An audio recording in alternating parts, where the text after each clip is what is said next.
COP28 Campus Virtual Dialogue. Hi, I am Palak Khanna, working as a research associate with TERI. This policy dialogue is a part of Act for Earth initiative by TERI, introduced at the World Sustainable Development Summit 2022. Act for Earth includes two components, COP Campus and SDG Charter. Today's celebration under COP28 Campus will discuss the pressing issues such as global goal on adaptation and climate change and multilateralism and energy transitions. Before we begin the event proceedings, we request all the speakers to turn on their cameras for quick photo op.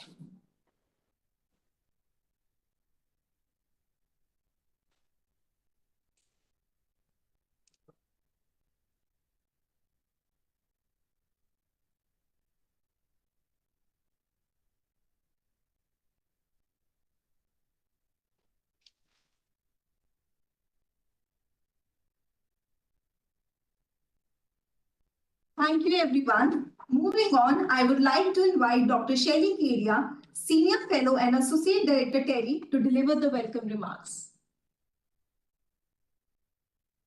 Thank you, Palak. I would like to extend my heartiest welcome to all of you who have joined us for the virtual dialogue on the COP28 campus, which is part of the Act for Earth initiative by the Energy and Resources Institute, TERI. The Act for Earth initiative was launched at the valedictory session of the 21st edition of the World Sustainable Development Summit. The UAE will be hosting the 28th United Nations Climate Change Conference, or COP28, from November 30th until December 12th this year. COP28 is taking place at a time when the world is confronted by triple challenges, namely the planetary crisis, sliding back of key sustainable development goals, and the ever-growing conflict situation threatening world peace. Time is running out. This is a message from the science, as is clearly highlighted by the sixth assessment reports of the Intergovernmental Panel on Climate Change, which calls for immediate, rapid, and large-scale actions. These actions are needed in the domains of mitigation, adaptation, as well as all means of implementation, including climate finance. The global stocktake is presently based on a framework which does not include concrete metrics on a global goal on adaptation. A global goal on adaptation that was mandated by the Paris Agreement should have been in place before the post-2020 climate regime came about. From a Global South perspective, a robust framework for the global goal on adaptation will be a key determinant of the success of COP28. Considering the recently adopted G20 New Delhi's Leaders Declaration at the G20's Leaders Summit and the upcoming COP28 to be held in Dubai, it is pertinent to discuss issues relevant to the Global South given its significance for ensuring equitable global outcomes.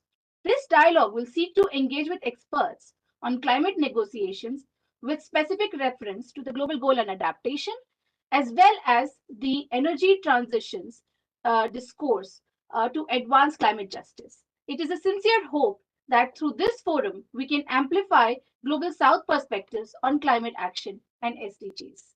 Over to you, Palak. Thank you, Dr. Kedia, for laying down the foundation. Moving on, I would like to invite Dr. Shelley Kedia and Ms. Ishita Srivastava from TERI to give the framing presentation.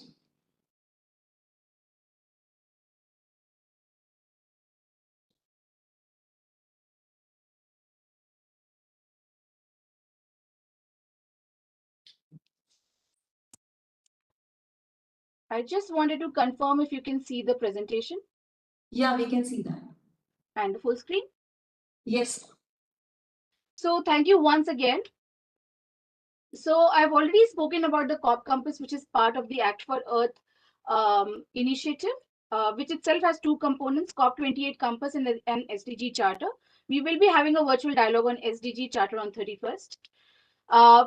So just to set the stage, we start with the scientific consensus, and the message from the science is clear, that humans have been principally responsible for the emissions of GHG gases and have caused global warming.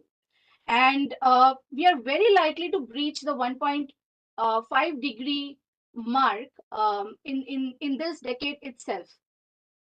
And if you were to just go by the estimated climate budgets, it could be as little as 7.5 years from 2020, which means that, in another 4 to 5 years itself. If we look at climate action and the whole aspect of equity, we say that climate change is definitely an issue which is caused due to the historical cumulative greenhouse gas emissions that have accumulated in the atmosphere. And we see that like a country like US itself is responsible for nearly 1/4 of that cumulative CO2 emissions, and followed by EU 27 and then China. If we look at the per capita emissions, the world average is 4.7 tons per person. And what you can see on the screen is the per capita CO2 emissions of only the G20 countries. And what we can see is that Saudi Arabia has the highest per capita emissions, followed by Australia, US. And amongst the lowest is India, which is 1.9, which is very well below the world average. And Indonesia and Brazil are the other countries in the bottom of the list. And coming to the global goal on adaptation, as was laid out, that that from a global south perspective, the concrete outcome on the global goal on adaptation and how robust it is going to be one of the key determinants of the success of COP28 from a global south perspective. So for this background, what we see is that it is important to achieve the twin goals of climate action along with equity. And there is an urgency of collective response that is needed, as is clearly laid out by the science, and means of implementation is key here. The global goal on adaptation framework will hopefully be adopted in the upcoming conference of parties meeting, CMA, which is under the Paris Agreement, CMA 5. And the first global stocktake is expected to set the scene for the full implementation of GGA framework, to allow that in the second GST framework 5 years from now, it can set the baseline for tracking the global goal and adaptation progress. And as was mentioned earlier, we had really hoped that this would have been in place already in the post 2020 framework, but nonetheless, we do hope that there is a robust framework in place, at least as an outcome of this COP. And in terms of the provisional agenda, which is already there on the UNFCCC website, we see that global goal and adaptation is part of agenda item 8A of CMA 5, as well as it's a joint agenda item of SubSta and SBI 3A and 12A. Over to Ishita, who will take us more detail into the global goal and adaptation. Thank you, ma'am, for highlighting the science's position on urgent need for action on climate change. Moving on to adaptation, we see that adaptation as a concept has gained significance only in 1992, as with the interlinkages drawn by UNFCCC in its objectives between emission reduction, potential climate impacts, and adaptation. However, the progress has remained slow up until 2015. In 2015, with the Paris Agreement, adaptation got recognized as a challenge faced by all. At COP26, we see that the works on GGA was set in motion with the establishment of Glasgow Sharm el-Sheikh program. At this program, there were about 8 workshops that were brought forth in 2022 and 2023 to discuss our GGA framework, and it's expected to be, like ma'am mentioned, expected to be adopted in COP28.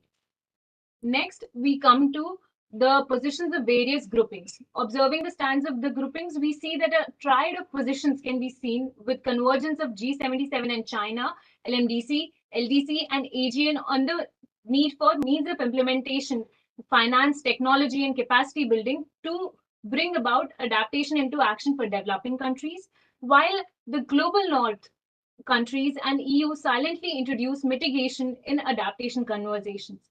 They remain bullish about technology and market-based financial instruments. Thirdly, it is seen that ILAC stresses on the fact that adaptation stage has been crossed and more focus needs to be given on loss and damage and climate impacts. Moving on to critical analysis, we see that from the literature, we have seen that adaptation has remained a challenge due to location specificities, and hence there's an issue of non-existence of universal consensus on definitions of terms, including metrics, indicators, and targets. Presently, there is a fragmented incremental approach where major focus is on planning rather than implementation. a holistic transformational approach where mix of methods is undertaken needs to be developed. At the methodological level, it is seen that data unavailability renders it difficult to undertake course correction. Synergies are needed with the new MEL system and existing frameworks at the global, national, and subnational level. International frameworks bring a top-down approach, but countries' reality needs to be brought about and accounted for in the indicators. At the capacity level, we see that adaptation finance needs are far more than what is allocated. Prolonged process and unfavorable eligibility criteria for funding has increased the struggles for developing countries to receive human and financial support that is required.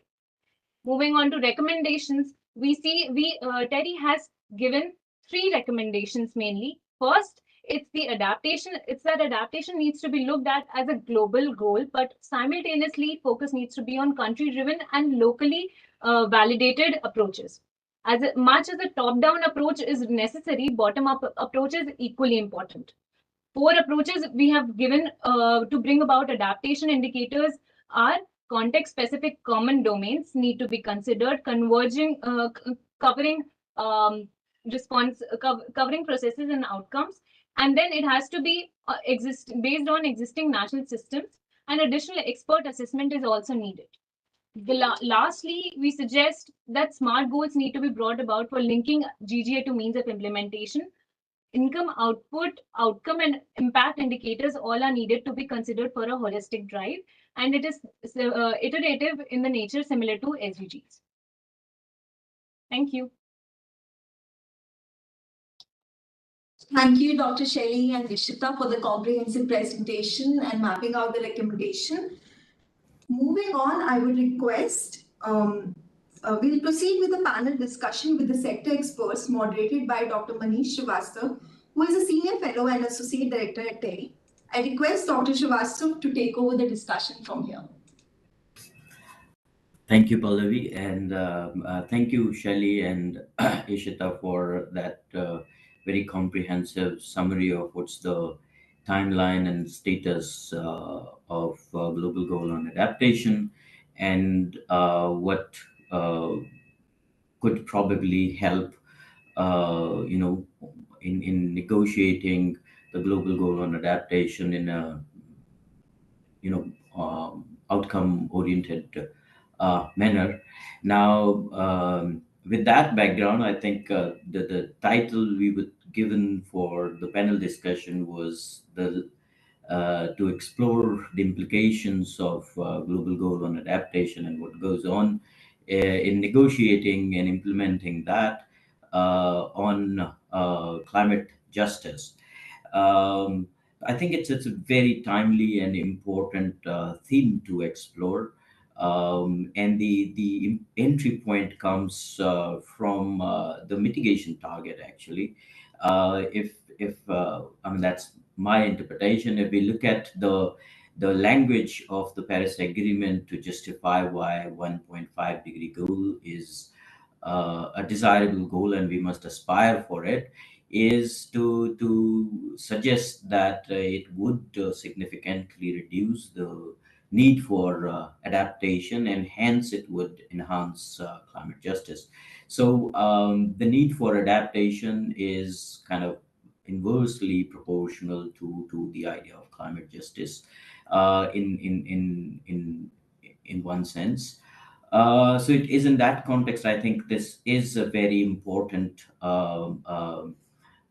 question for the durability and legitimacy of what the Paris process has set in motion. To discuss the various dimensions of this interaction or this relationship, which of course is extremely subjective, we have a very wonderful panel. We have a person in Dr. Archana Negi, who who comes with an academic objectivity. We have in Dr. Olga, who comes with a kind of a bureaucratic and procedural objectivity to the subject. And then we have Dr. Saurabh Thakur, who has had experience of looking at these issues from the subjectivity of the real agents in the process of negotiations. So I think we are set for a very interesting discussion today for next 50 minutes or so. What I would suggest is that our panelists make their opening remarks for about 7-8 minutes, and then we try to have a conversation among the panelists for some time, and then leave about 15 minutes or so for those who are in the attendance to ask questions and comment. Uh, I would start with Dr. Saurabh Thakur. He has been associated currently with Maritime Crime Program of United Nations Office on Drugs and Crimes, but he has been part of a team at Ministry of External Affairs, which led the G20 process earlier. He has also worked with Coalition for Disaster Resilient Infrastructure and Regional Center for Strategic Studies, Colombo, National Maritime Foundation. So it's a very hands-on experience and engagement on how real life situations of politics as well as implementation put forth. I would invite Dr. Saurav to make his opening remarks. Saurav, over to you.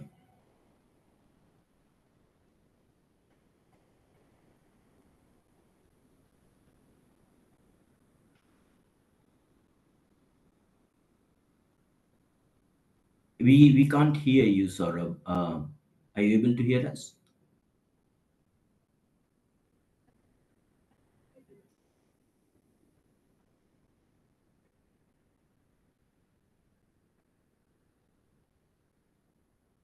Manish, I suggest we can, we'll get in touch with Dr. Thakur. Meanwhile, we can have intervention from some other speaker. Thank you.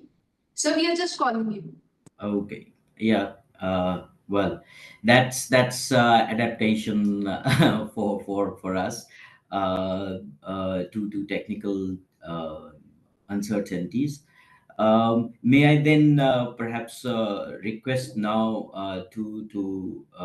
request now Dr. Archana Negi, who is associate professor at the Center for International Politics, Organization and Disarmament at School of International Studies, Jawaharlal Nehru University. She has more than 2 decades of experience in teaching and researching on international negotiations, international organizations, and world politics. She has recently come out with a very interesting edited volume focusing on sustainability standards and global governance, focusing on experiences from emerging economies.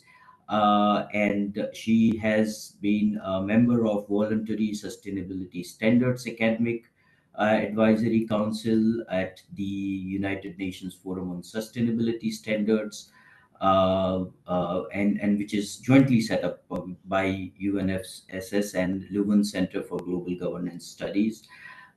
She's also the member of the International Scientific Advisory Board of German Institute of Development and Sustainability. So, Archana, over to you. What are your thoughts on the future of global goal on adaptation, and how would you see that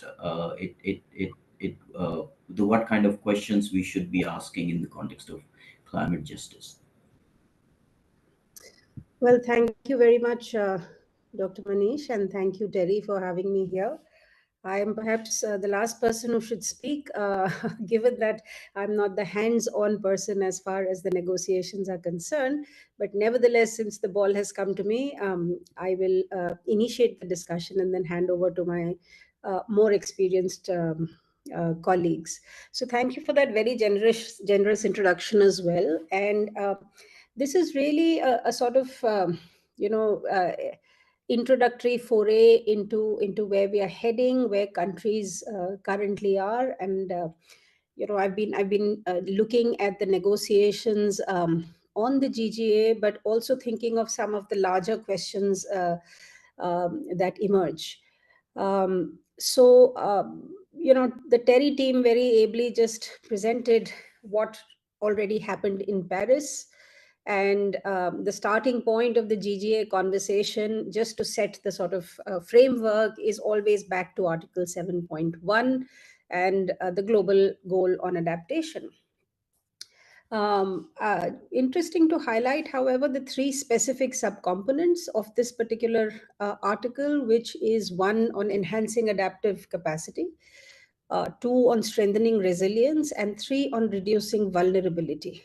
And if you really think about it, a whole lot of possible overlaps between the three. So, the first sort of question that arises is if enough thought has gone into really teasing apart what these three components mean in order to sort of, avoid undercutting, duplication, etc. The article also talks about a two-pronged objective, which is interesting because it does first say that the objective is a contribution to sustainable development, and then second talks about ensuring an adequate adaptation response to the temperature goal contained in the Paris Agreement. Again, there is a specific reference to the temperature goal, and I will come back to this when I come to my sort of concluding thoughts. So as we know, the inclusion of this provision was, part of the overall effort to sort of raise or bring adaptation on parity, quote unquote, with mitigation. Also, while negotiating GGA, it is important to recall the subsequent subparts of the same Article 7, which elaborates on adaptation. And a lot of the negotiations actually refer back to the content of what is contained in the subsequent subparts. So there is, for example, and this is of course by way of reminder because this happened in Paris, it's already part of the Paris Agreement. The recognition that global challenges, adaptation is a global challenge faced by all, but that it has local, and I'm quoting from the text, local, subnational, national, regional, and international dimensions. Mention is also made of the urgent and immediate needs of developing country parties that are particularly vulnerable to the adverse effects of climate change. There is recognition that greater adaptation needs involve greater adaptation costs. And this, according to me, is very, very important to color the subsequent negotiations.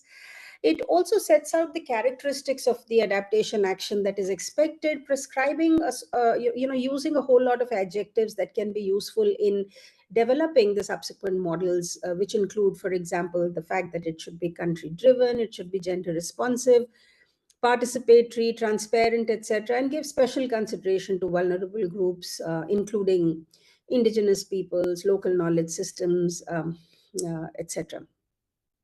There is also the focus on international cooperation on adaptation and references to some of the earlier work that had already been done, which is the specific reference to the Cancun adaptation framework, etc. And interestingly, also a reference to UN specialized agencies and the fact that they could contribute to support in the actions of parties in relation to adaptation. Of course, member states are mandated to take up adaptation-related action, including adaptation communications, etc. And towards the end of the article, there is mention of the global stocktake, which will review the overall progress made on achieving the GGA, and that is where we are essentially heading as part of the COP28. So this is by way of reminder of what the Paris Agreement already puts down as markers for proceeding with the GGA negotiations. So this was the first sort of point that I just wanted to raise as a sort of framework, backdrop, reminder. Now coming to what the GGA really is, and of course, I mean, not that this gathering needs any attention or any introduction to this, but the overall aspiration was to raise ambitions and accelerate the collective action on adaptation. And as has already been presented, the GLASS work program in 2021 at COP26, ultimately leading up to those 8 meetings where the GGA negotiations took place. The overview presentations of these negotiations, and I was going through several of the sources which regularly report on negotiations, including, for example, the IISD, other organizations, the WWF, for instance, and others. And it's interesting that they flag out, one of the IISD write-ups talks of it in terms of ghosts, right? They say the ghosts of the negotiation. And they identify some of the following as the key sort of problems in the negotiations, obstacles, if you would like to view them as that. And I've sort of put them together in order to initiate our discussion here amongst this group. So one, of course, is the first one is to do with the target content, that there is agreement that targets and indicators should reflect the dimensions of adaptation policy cycle in the context of impacts, vulnerability and risk assessments, planning, implementation, and the MEL, monitoring, evaluation, and learning. But there isn't enough consensus yet on what these targets should look like. Should they be focused on the 4 dimensions, or should they be more cross-cutting and thematic, for example, looking at health or food or water, etc.? And should there be differential targets for the developing and the developed countries? This links up also to the methodological ghost, or the methodological problem, because unlike mitigation, adaptation is hard to quantify, it's hard to qualify. How does one quantify, for example, or assess the result of an intervention? One of the biggest issues methodologically will also be the, what is referred to as the shifting goalposts, that when you talk about particular targets for building resilience, this will constantly shift depending on the mitigation scenario and depending on the changes on the climate change scene in general. There are also issues of aggregation of results. How do we aggregate results across different themes versus scale, etc.? Specifically pointed out are problems of, for example, lack of adaptation databases at the national levels. And also one very important definitional issue, which is, how do we define adaptation intervention to begin with? There is still a lack of agreement on how you can very clearly, or whether at all you can clearly distinguish between an action that qualifies as adaptation and one that qualifies as development. Right? So how do you really pick out and say this is an adaptation action? The third sort of major issue in the negotiations is the finance ghost. This is something, of course, which comes back time and again in several of the environmental negotiations. Defining more specific targets will mean that you have to track progress as far as the parties are concerned. It will require institutional and governance wherewithal. All of this will definitely lead to this demand for international financial transfers, etc. And we all know what the status of financial transfers is in the context of so many other issues, climate change at large, but also the biodiversity, the pandemic funds, etc. So financing and capacity constraints have emerged as one of the key problems as far as these discussions and negotiations are concerned. The indicator problem, which is the next one, is basically in 2 parts. One is whether there should be old or new indicators, whether we should build on what already exists, including the well-known goals like the SDGs and other goals in the realm of biodiversity, etc. And the second big question on indicators is about quantifiability, whether we want to focus only on quantifiable targets or indicators, which would then mean that perhaps locality specific differences will be difficult to then, always quantify in measurable terms. And is there a possibility of qualitative indicators as well? And one view on the debate is that quantitative indicators will indeed be limiting and therefore avoidable, etc. So how do we move from there? The other big discussion on means of implementation versus enabling conditions, on which the developing countries have a specific view, where means of implementation, which comes back to finance, technology transfer, and capacity building, whether this should be a technical discussion or whether this should be considered to be part of the larger discussion on enabling conditions. I think this is the other sort of big obstacle. In terms of convergences, I mean, most of what I've discussed so far was in terms of divergences. In terms of convergences, a few very, very broad convergences seem to emerge, but it is open to question how useful they will be in actually taking forward the negotiations on GGA to a conclusion. For example, countries do agree that perhaps we need to be building on existing systems, and several of the existing goals are repeatedly addressed as possible starting points from where the GGA indicators could be built. There is also, for example, agreement then on locally led adaptation, the fact that there is a need to reflect local realities, and the bottom-up approach is what is needed to define the GGA, etc.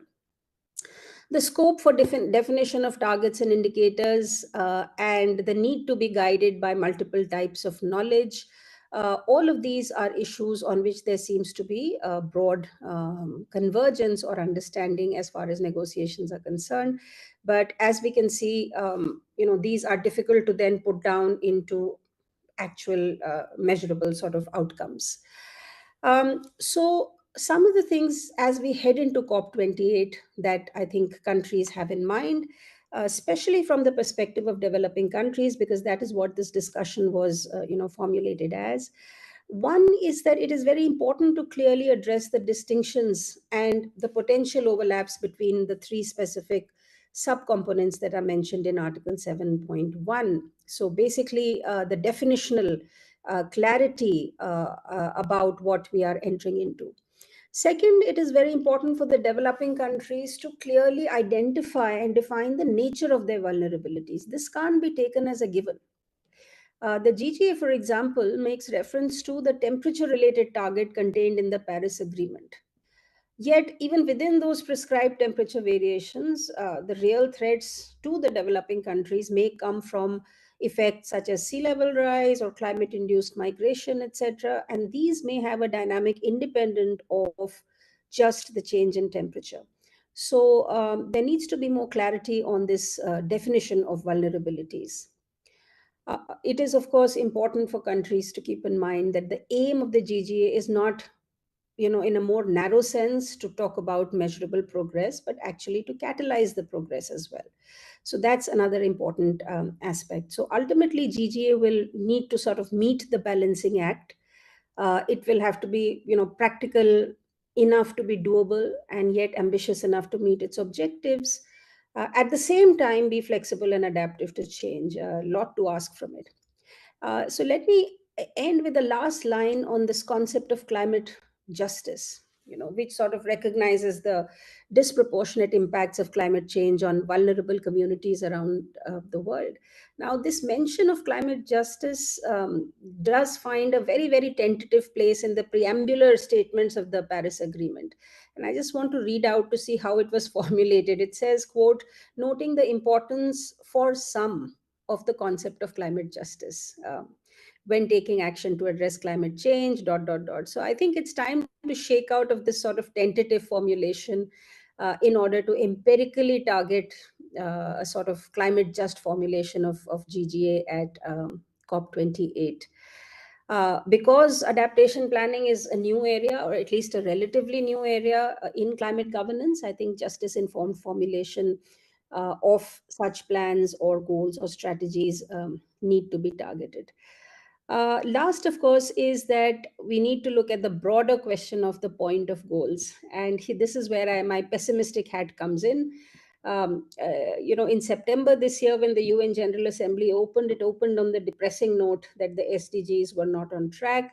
Most of them were, in fact, way off track, which required a political declaration which reaffirmed the shared pledge on the 2030 agenda. So the question of the point of goals, will these goals help trigger new actor behaviors? Will it help guide focus and help sustain a momentum of actions? These are the sort of larger questions, I think, which we also need to address as we move into COP28. So I think raising more questions than coming up with answers, but I hope my worthy co-panelists will have the answers. So over to you, Dr. Manish, and thank you. Thank you, Dr. Archana, for giving us a quick overview of what the process has been and what are the open questions in the process of making international law on global goal on adaptation.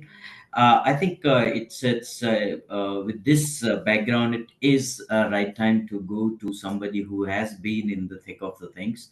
To our next panelist, who is Dr. Olga Pilifosova. She is part of the UNFCCC Secretariat.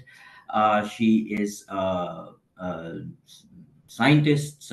She has a PhD in climatology, so which is a very scientific perspective on what the nitty-gritties of discussing the elements that Archana spelled out about what to monitor, what to evaluate, what to report, what to measure, at what level. Those kind of questions, they are really, hair-splitting questions in this scheme of things.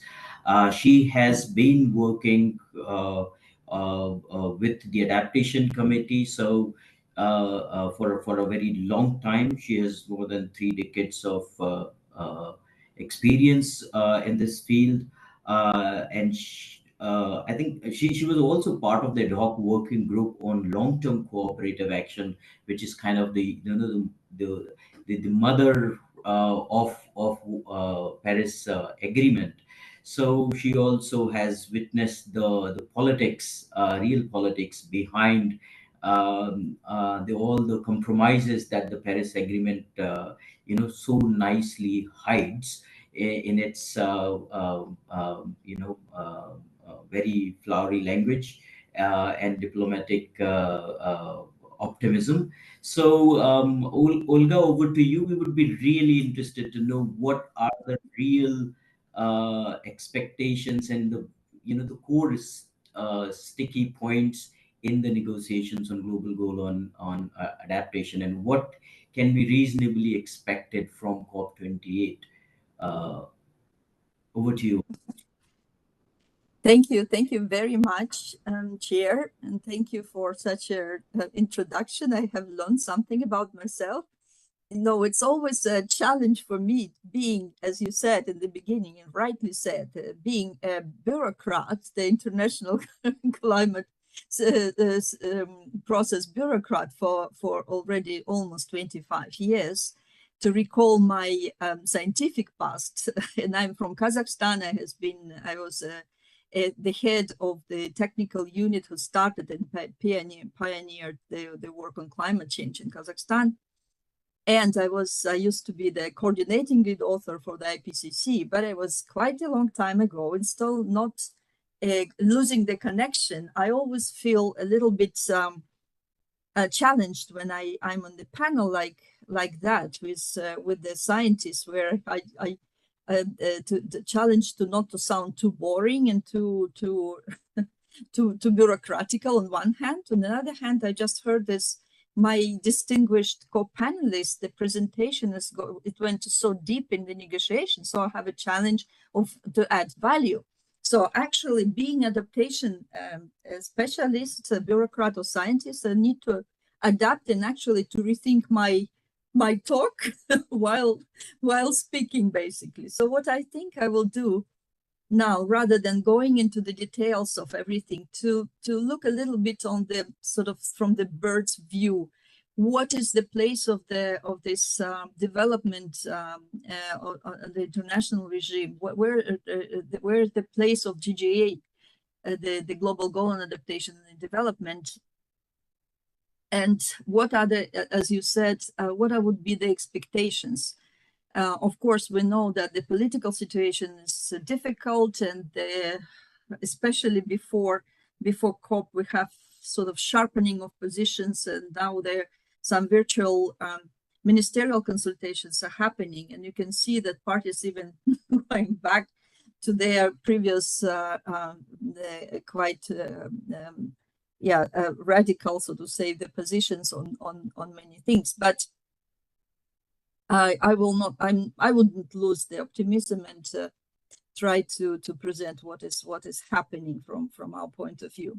So first of all, the presentation already laid out the context, and I will not repeat that science said and what is in policy. We just what is giving now. We are far more knowledgeable and progressed in terms of the adaptation, both knowledge and practice, and still the IPCC report puts a lot of emphasis on a lot of gaps that still exist for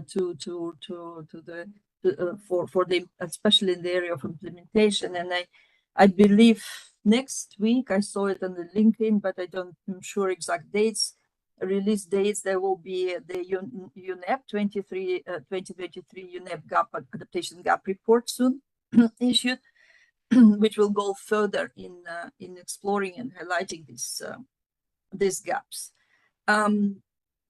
Talking about what was happening under the UNFCCC on adaptation since many years ago, it's actually very nicely, now it's commercial since I'm supervising the unit which is supporting Adaptation Committee as well.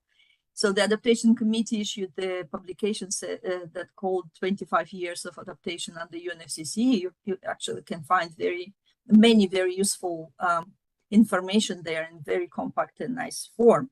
So that describes the history of journey of the history of adaptation under the process as a journey from a question whether to adapt, because remember in the beginning there was a notion that no, we need to mitigate. Just if we adapted, we would just sign the failure for our efforts on mitigation, to how to adapt and how to link it to the sustainable development. From scattered projects on adaptation where and there, to more holistic approach to it through the Cancun adaptation framework that has already been mentioned, through the main vehicle for implementation under the UNFCCC, which is national adaptation plans, which are really legitimate and transparent, showing transparent and legitimate way at the national level to formulate and implement adaptation actions.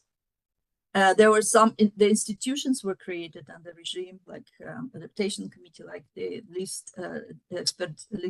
developed expert group of expert group and others, to really look at to support the adaptation in developing countries. So the Paris Agreement solidified these developments and established the global goal on adaptation, and put it in the context of sustainable development and linked it with the temperature goal. So it's kind of providing a bit of a northern star of what would be the adaptation going, and if you look at it at the more global perspective. Linked to that, to assess the collective progress achieving the purpose of the Paris Agreement goals, there was a global stocktake established, which is a cyclical mechanism to assess the progress of implementation of what has been decided.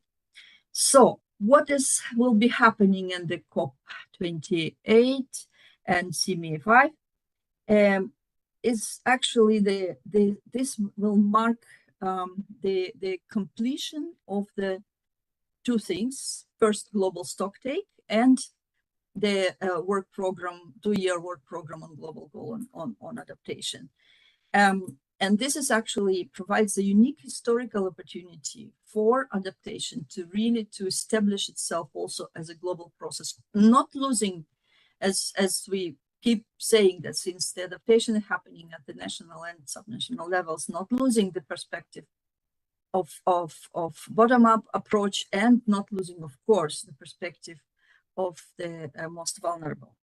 So the challenges, what is happening now in terms of the discrepancies, and yes, my distinguished, I'm sorry, I'm not calling you by name because I'm afraid to make a mistake, therefore I'm just referring to your presentation. It was really nicely describing what were the challenges during the negotiations and technical challenges. On the very big, from the bird eyes, like the 3 controversial issues, if we summarize all of them. And first is articulating of the overarching targets, or some call them common shared priorities, some call them political messages. So depending on the level of quantitatability that is being proposed. Second is how to reflect means of implementation within this discussion on the GGA. Some arguing that it needs to be integrated, and actually some of the goals needs to be established in the form of monetizing what is needed. Others are saying that this is a separate discussion. This adaptation finance needs to be discussed under the financial items. And the third one, which is the cross-cutting, we probably won't touch it here. Also, it's somehow linked to the just transition and climate justice, the CBDR principle. So this is the 3 big blocks of this agreement. There are some others. There's some are saying that we need to continue this conversation. We need to define more specific indicators, targets, and some are saying that no, the work program is finished, so we just need to look at it in the context of GST and so on. So, but from my point of view, and from those who are supporting, we are having that underlying challenge is here. Actually, it's not even the technical and scientific challenge. All the methodological challenges are immersed. It's difficult really to quantify adaptation and to aggregate and to marry this top-down and bottom-up approaches. But this is the lack of the thinker we are together on that. So this kind of transboundary in the biggest sense, a lack of putting the nature, livelihoods, and lives in the center rather than your interests and the national or boundary. So it's more prevalence of the silos thinking. In terms of the possible emerging solutions and expectations, and if we talk not about something that can happen on consensus, on the lowest common denominator, when you just marry all the interest, but go into the very low in terms of the interest of the planet, but really to looking at what would be the most expectations that would be most helpful for the process and for the development of adaptation. First, this overarching objectives, targets, common shared priorities for GGI framework need to set some kind of landing zone in the future, so that the progress would be measured not in accordance with the past. Oh, we have increased this and we have done that, but we still have gaps. But compared to what has all parties agreed in the future. It's not an easy task, but would be and this one would go beyond the business as usual that we have a lot of in our documents. That enhanced, increased. How do you measure that? I mean, yes, we argue that we cannot measure 30% of if we say something, it's difficult. But how do you measure enhanced, increased? And some say yes, some say no. It's difficult to define. So that to ensure that the goals drive adaptation to the level it needs to be, And from the global perspective as an overarching, but giving them underpinning what is the what's be happening at the national level. And there are examples. We have a full. We are working on the overall report now from the global from the whole program, GJ program, where we will be reflecting a bit on the goals that were set for this work program, but also going into the specific proposals, and it will be the whole bunch of proposals of what kind of how these overarching goals could look like, and there are some handful of them related to health, water, agriculture, but also to the how to on managing hazards on some benchmarks, putting some benchmarks here. Some of them are, yes, they are borrowed or reinforced or adjusted from the existing multilateral processes. And if they could set it, why the UNFCCC cannot set the goals that are related to that? And we have the examples from UNSDR, FAO, and other CBD processes and other processes.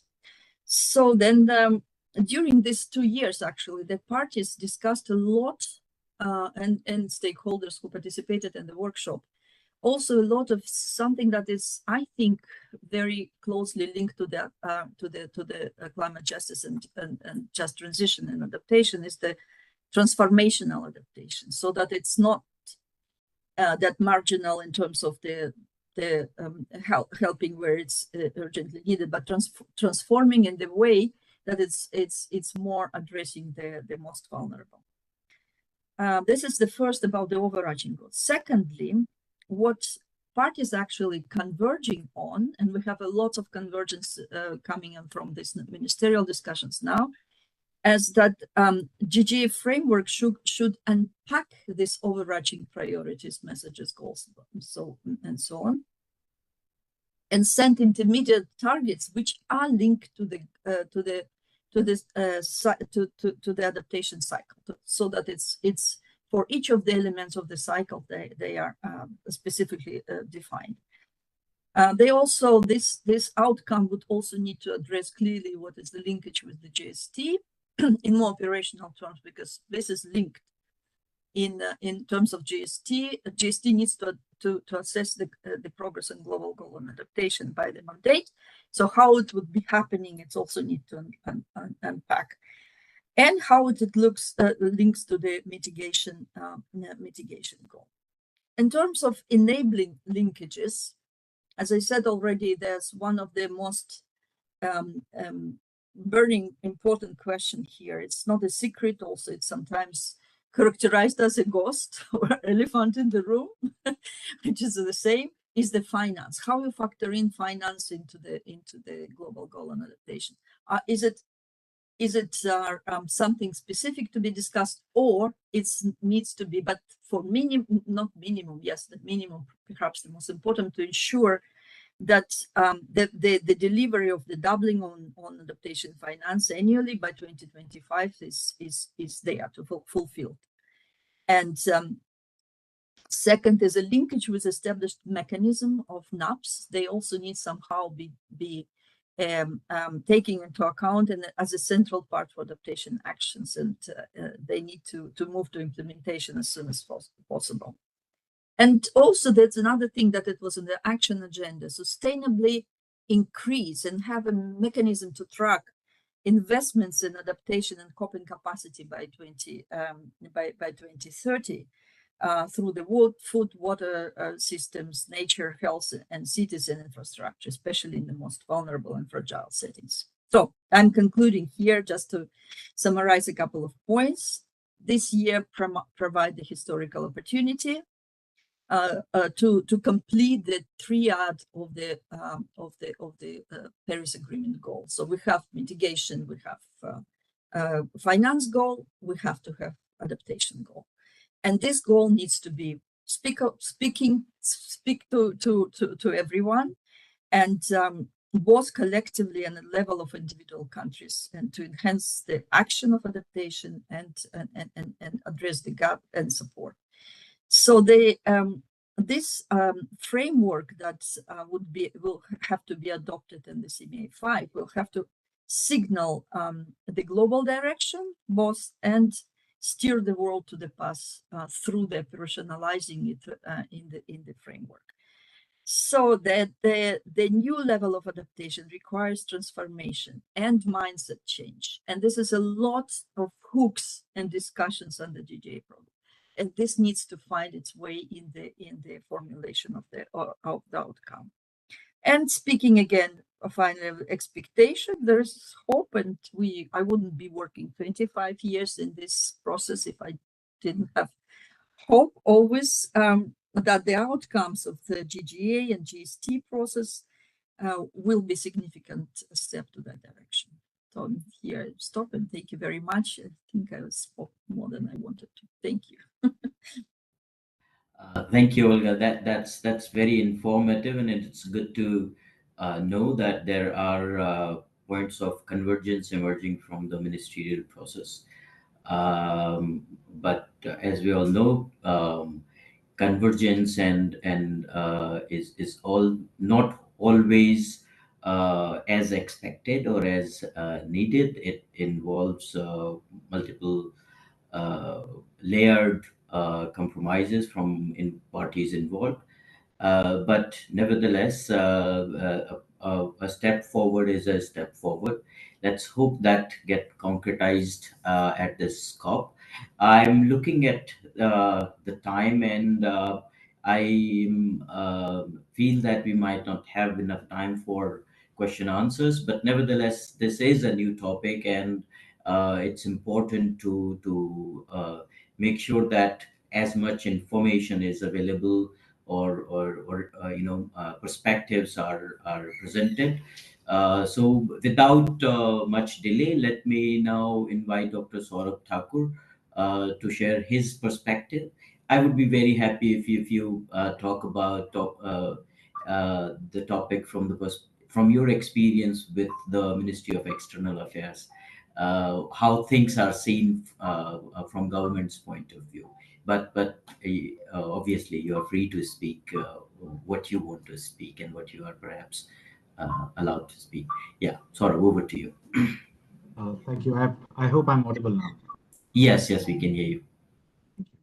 So since I've lost the opportunity to open this discussion, I have to follow behind two very distinguished speakers. And I mean, for the way I thought about this discussion today, since I work in the maritime domain, I wanted to highlight that aspect and link it up with the UNFCCC process. I think what I'll focus on this, I'll also, just like the previous speaker, move away from what I had initially planned and just see this discussion of UNFCCC in a more, its linkages with other processes, its focus, some of its focus areas, particularly on the oceans. And I'll try and also touch on my experience with the G20 and how that process links up with UNFCCC as well. So I think I'll agree with the previous speakers. I'm also optimistic in a sense about this process. If you look at the 3 decades of UNFCCC negotiations, they've built on a sort of constructive ambiguity, and we've moved from Kyoto to Paris to Glasgow, and there's been a constant progress on some of the major aspects. Considering where we began, where we had very little knowledge about the scientific impacts of the impacts of climate change, from that to reach to a point of 1.5 degrees and 2-degree goals in 2015, I think there is a clear progression that we can see to bring that many parties together on a table on any global issue, and particularly something so wicked as climate change, I think in itself speaks of the utility of the UNFCCC process. But I think when it comes to the question of oceans, particularly, I think that's where UNFCCC has been a late mover in my view. Now, if you look at the Kyoto Protocol or even the Paris Agreement, there's very little reference to the oceans, direct references to the ocean. We do talk about, we have a RED Plus program when we look at land-based climate mitigation and adaptation measures, but oceans being the largest climate sink, we've only seen activities on this front in the last 5 to 6 years. But I think there is, again, if you just look at the year of the previous year, 2022, there's been enough that has happened that gives that needs to be looked upon in a more analytical sense, and within this context of climate adaptation and mitigation. We have, I think 2022 was a seminal year in that sense, that we looked at the UNEA came up with the negotiations, a binding treaty for ending plastic pollution. That's up in 2024. And there is also, we looked at harmful fishery subsidies. That was a 20-year-long negotiation process at the World Trade Organization. That came to a successful conclusion. You may debate it, how good or how ambitious it was, but at the end of the day, a 20-year process did come to a fruition. We also looked at COP15, the convention, the Kunming Protocol, and where the 30 by 30 target is there, which again targets oceans. And then with the very recent development, which is the High Seas Treaties, the Biodiversity BBNJ Treaty, that these are some very critical developments in the last few years. And all of them have come on the back of some decisions. For example, the IPCC's publication of special report on cryosphere and oceans. That was a very important moment. So in that sense, I think the discussion in the first 2 decades on oceans within UNFCCC, that pace was rather slow, but in the last, like I said, in 10 years or so, even less, we are seeing a lot more, a lot more focus that's coming on oceans within the UNFCCC dialogue. I think the Glasgow Pact itself solidified this with permanently anchoring the climate ocean dialogue within its multilateral processes. So there is, I think that's the hope, that's the more optimistic side of things. But I think what I wanted to bring out, the second aspect, was that why has it been so difficult in the first place to talk about oceans in the context of climate change? And why is it, where does the challenge lie today?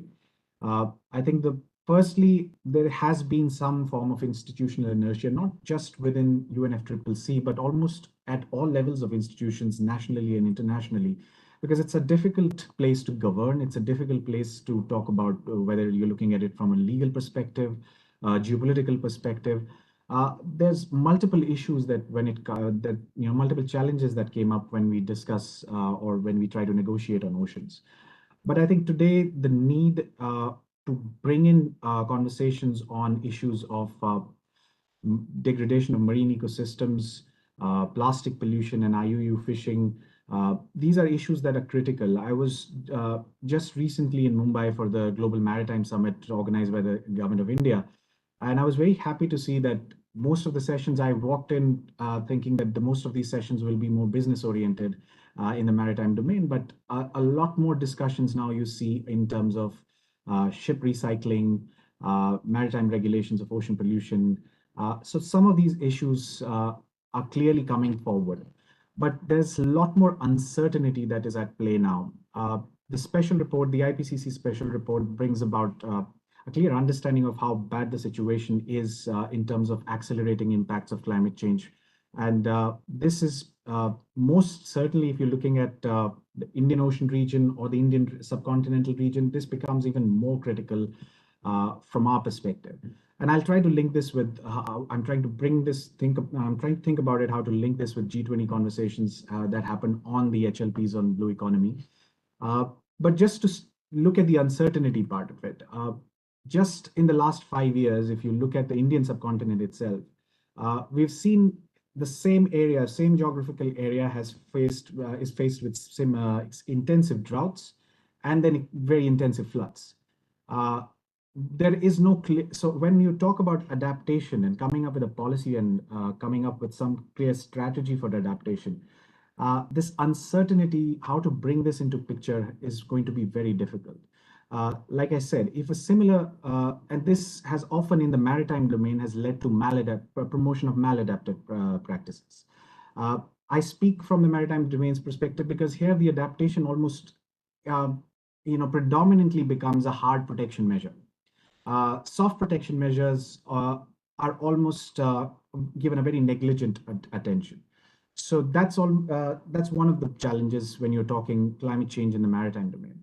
The second issue, the second reason why I feel now the conversation on oceans nationally and internationally have to improve is because we are expanding more and more, whether is it for food security, material security, and spatially we are getting into the oceans in a much more extensive way.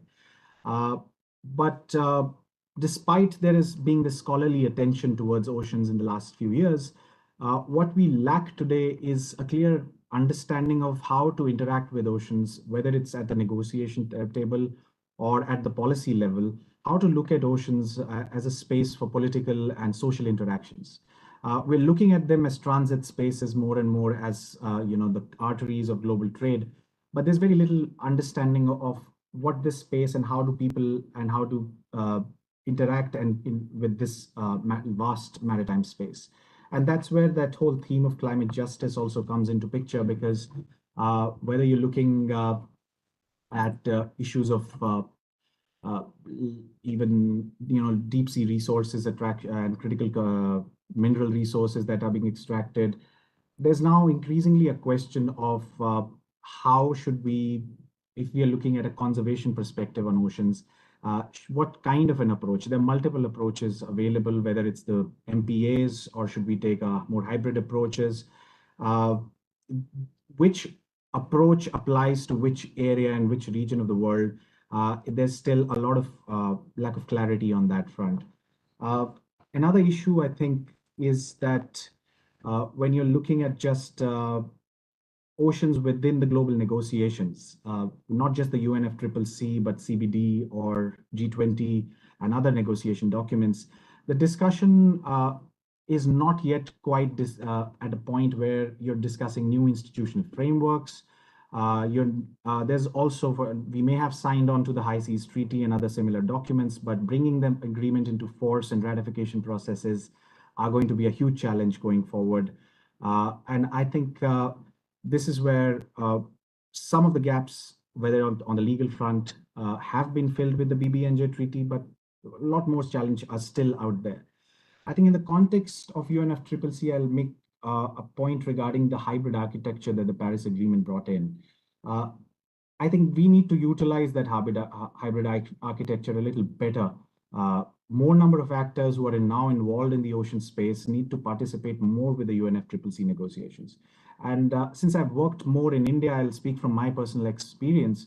I think the conversation around whether land-based climate mitigation and adaptation has moved to the stages of implementation, as previous speakers have highlighted how those parts have been, we've moved to that stage. But when it comes to oceans and the maritime domain, climate mitigation discussions are mostly at advocacy stages, where we're still trying to convince a lot of institutions that some of these measures need to be taken.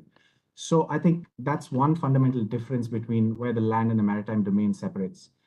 I think going forward, like I said, more actors need to be brought into this process of UNFCCC.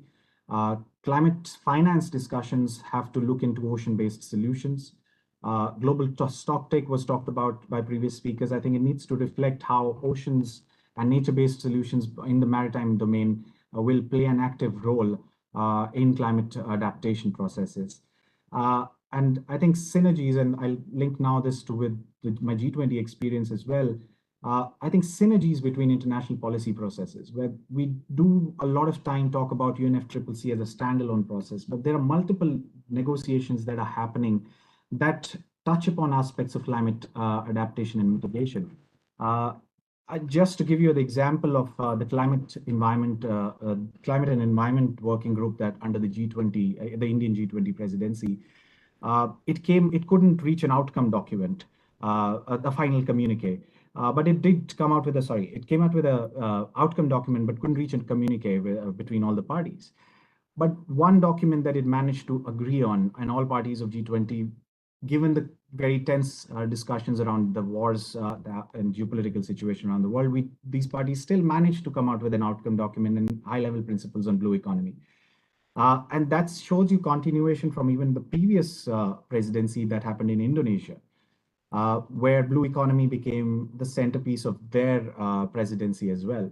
So I think just to close in on this discussion, and I'll try to come back since we have positive time here, I think it is important to link up discussions around oceans better, both at the national level and at the international level. I speak more at the national level because I think institutions at the national level are yet not quite up to up to speed with how to tackle the issue of climate change adaptations in the vast maritime domain.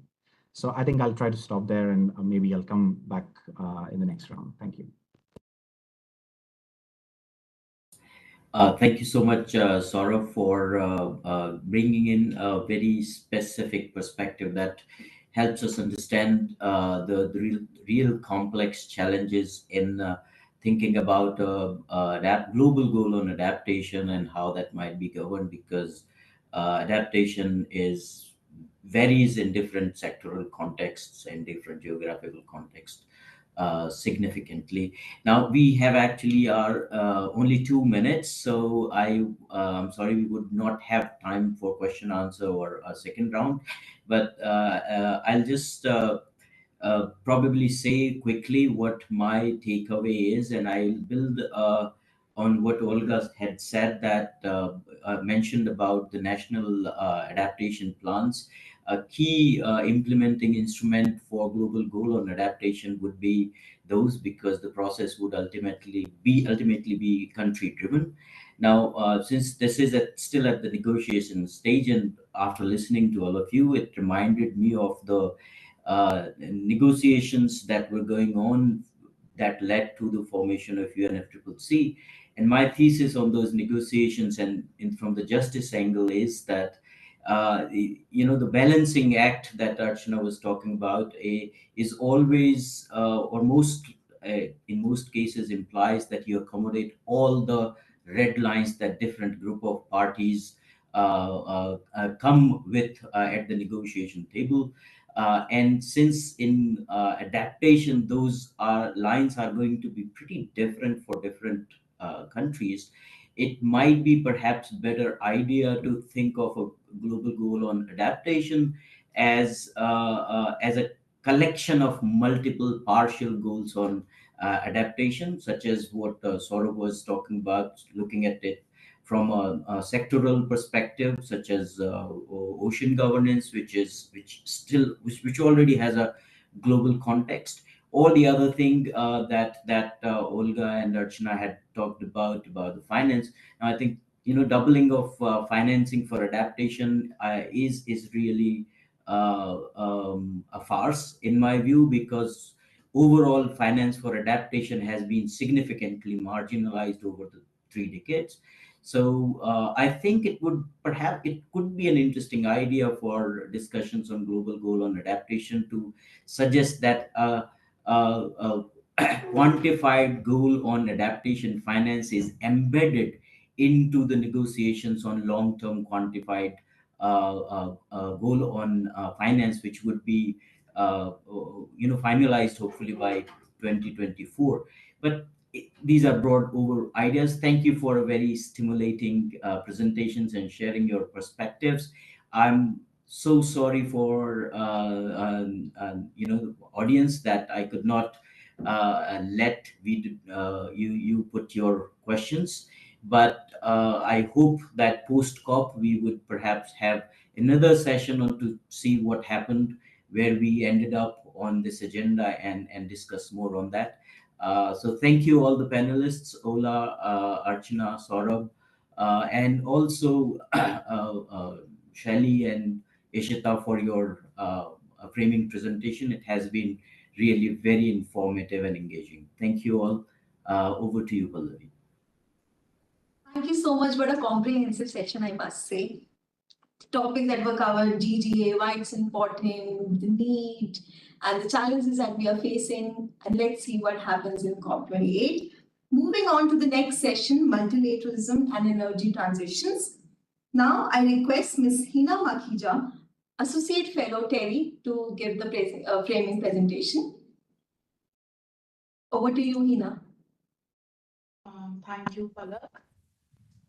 Good afternoon, everyone. We are just entering into the second session. The second session of the COP28 Campus Virtual Dialogue is on multilateralism and energy transitions. I will be just providing a brief framework on how the session is placed.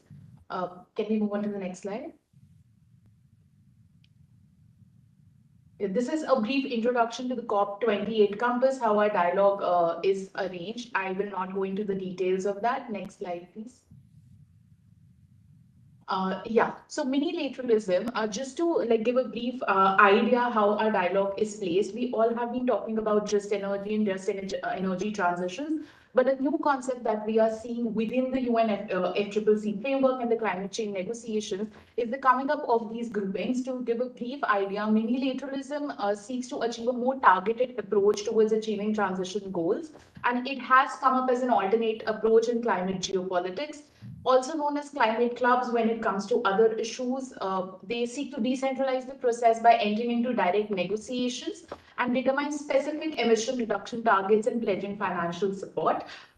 Next slide, please. But the question that comes before getting into what these minilaterals within this energy transition space are is defining what just transitions are. According to ILO, that's the definition that we are considering today. Is it involves moving towards a low carbon economy in a way that is as fair and inclusive as possible to everyone concerned, creating decent work opportunity and leaving no one behind. That is also to say that this is a sustainable outlook towards just transitions, that energy transitions in a country or especially the developing economy should not mean that a category of people are left behind. There needs to be a sustainable approach towards energy transitions. But while just transitions had a broader connotation to climate related transition than any of the definition would imply, when we talk of just energy transitions currently, it has gained more traction in the mitigation climate policy space and larger coal-based energy systems. Next slide, please. When we talk of minilateralism and these smaller groupings within the energy transition space, one of the particular things that we seek to discuss today is the Just Energy Transition Partnership, or what we call as JETPs. The JETPs were launched at COP26 Glasgow in 2021. It is also one such upcoming minilateral initiative that has gained a lot of tractions over the past few years.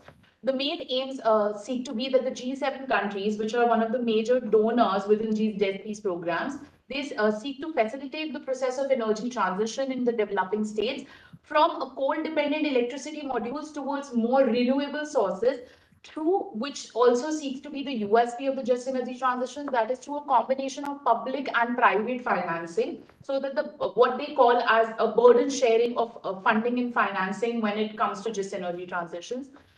If we were to study the JETP's plans that have been taken up till now and what the assurances have been given till now, the major key areas that the JETP's plans want to focus on include decommissioning, repurposing, or early retirement of the coal power plants in the targeted states, the development of green hydrogen, carbon credit trading, capping of carbon emissions, green labels to loans, and investment in EVs. Next slide, please.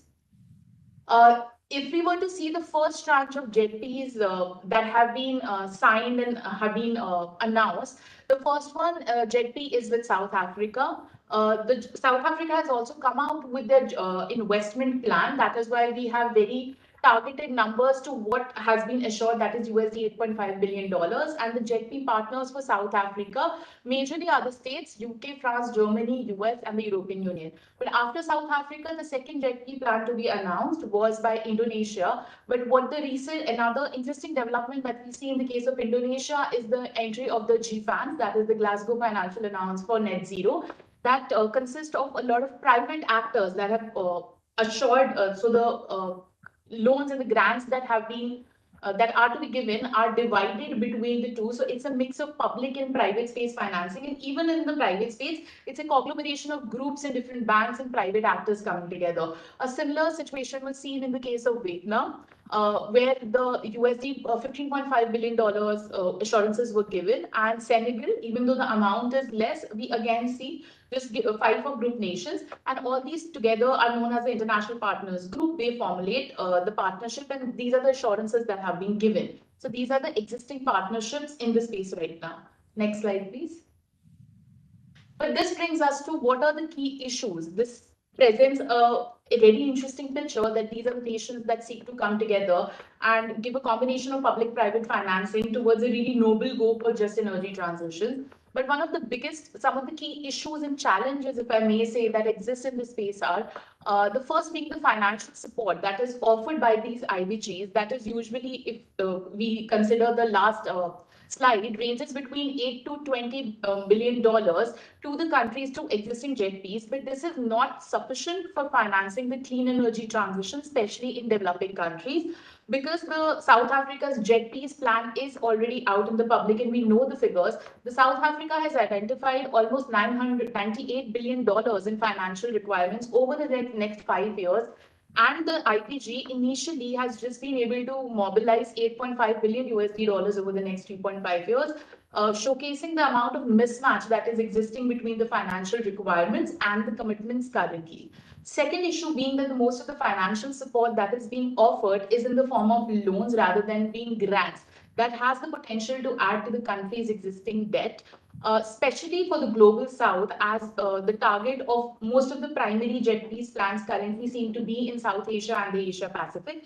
At the recent New Delhi leaders' declaration of the G20, it highlighted how the requirements, financial requirements to do a clean energy transition for these states was way higher than what was being estimated. So there is a gap between the estimations and what is being committed as well. As we can see that USD 5.8 to $5.9 trillion is something that the nations would require to achieve their targets, and even for moving towards clean energy technologies, an investment of worth USD $4 trillion per year is something that these countries estimate.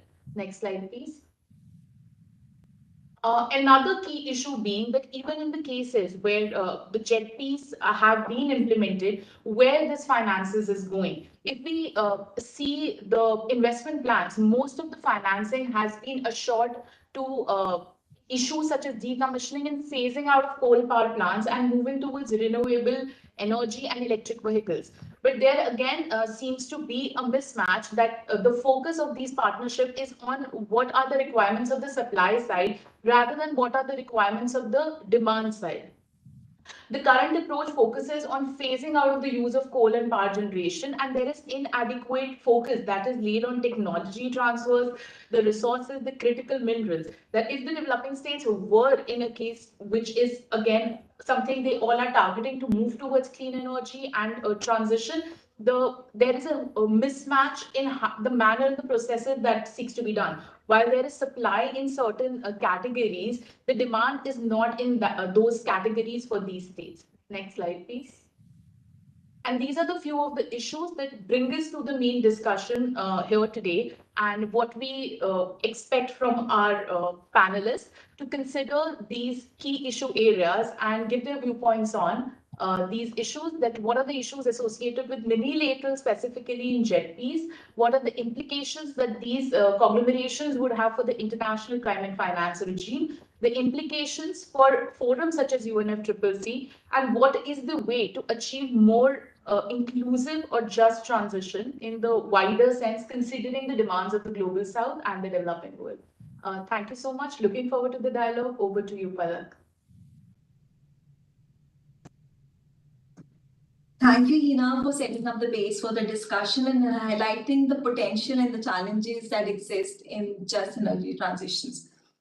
Moving on, I request Dr. Gopal Sarangi, Assistant Professor, TERI, School of Advanced Study, to moderate the next session. Before I hand over to Dr. Sarangi, I request all the panelists of the session to turn on their videos for the photograph.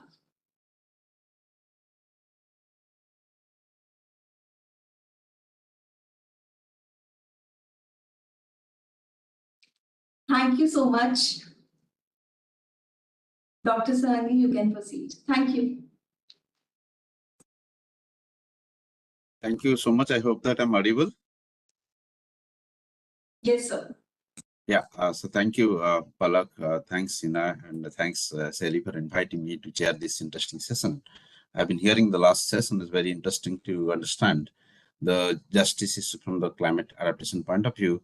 I think this session looks more interesting given the fact that there's whole debate going on around the just transition issues in the context of the larger climate debate. What I see, we have, I believe there are 3 speakers. You're supposed to 4 speakers, right? Palak or Hina, is there any clarification on that? The 4 speakers in this session? Yes. Okay, so yes, thanks. So we got a set of interesting set of speakers in this session, speaking on various aspects of the mini-lateralism and energy transitions. What I understand is that given the fact that there is a whole debate going on the issue of moving from the multilateralism to minilateralism, and I see it, the 3 primary issues which requires a lot of attention and which in fact is expected to be debated in the COP28. One is the issue of finance, which in a background presentation has elaborately done that. What would be the nature and character of the finance that is coming up? What is the kind of funding agency? That's something which is very interesting. Second is the cooperation and the governance part of it. I think, yeah, Salvig is here who will be talking more about that. And the coverage, which countries are being covered, which sectors are covered, is something which is also very important. I don't really want to reflect more on that. We have got good set of speakers to deliberate on these issues. We have with us Dr. Abdullah, who is in fact to bring in the perspective from the COP28, and in fact is heading the energy transition in the COP28 presidency. And that will be really interesting to throw the light on the issues which are coming up in future. We also got Mr. Manish Surasia, who has wide experience in the domain of the private finance, particularly mobilizing and managing private finance, and that's in the context of the just transition issues, which often we in economics see it contradictory, but that's really interesting to see that how the private finance is actually coming up in dealing with energy transition issues, particularly in the context of the just and fairness. We have Hannah, who already has experience of dealing with the just transition in the COP26, and currently leading the energy transition track of the COP. He is actually currently leading the energy transition track of the IEA. And last but not least, Dr. Solveig, who's a good old friend of ours, is basically an expert of the climate processes and looking at the governance structure, how countries dealing with this mini-lateralism, how the transition is happening, what kind of jump and what kind of implications these kind of mini-lateralism are there for other countries. So I don't really want to take much time. I would now request the first speaker, Dr. Abdullah. Each speaker is requested to limit their talk to 10 minutes, and maybe we can have some more time for the question and answer session. And that's the timeline that I said. Maybe we can exceed 1 or 2 minutes. That's okay. So yes, Dr. Abdullah, now the floor is yours. You have 10 minutes to let us know the reflections on how the COP28 presidency looking at the issues that is in our hand today. Thanks a lot again. Thanks, Dr. Gopal. Can you hear me? Amazing. Thank you, and thanks, Hina and the organization team for inviting us to be part of this esteemed discussion. If I may request that I would go last, because I'm very interested to hear from the other panelists, and then add a few reflections from our side as well. Okay, that is perfectly fine. Yeah, maybe in that case, I request, Mr. Manish, are you there? Sir, Manish Chaurasia sir won't be able to join today. You can continue.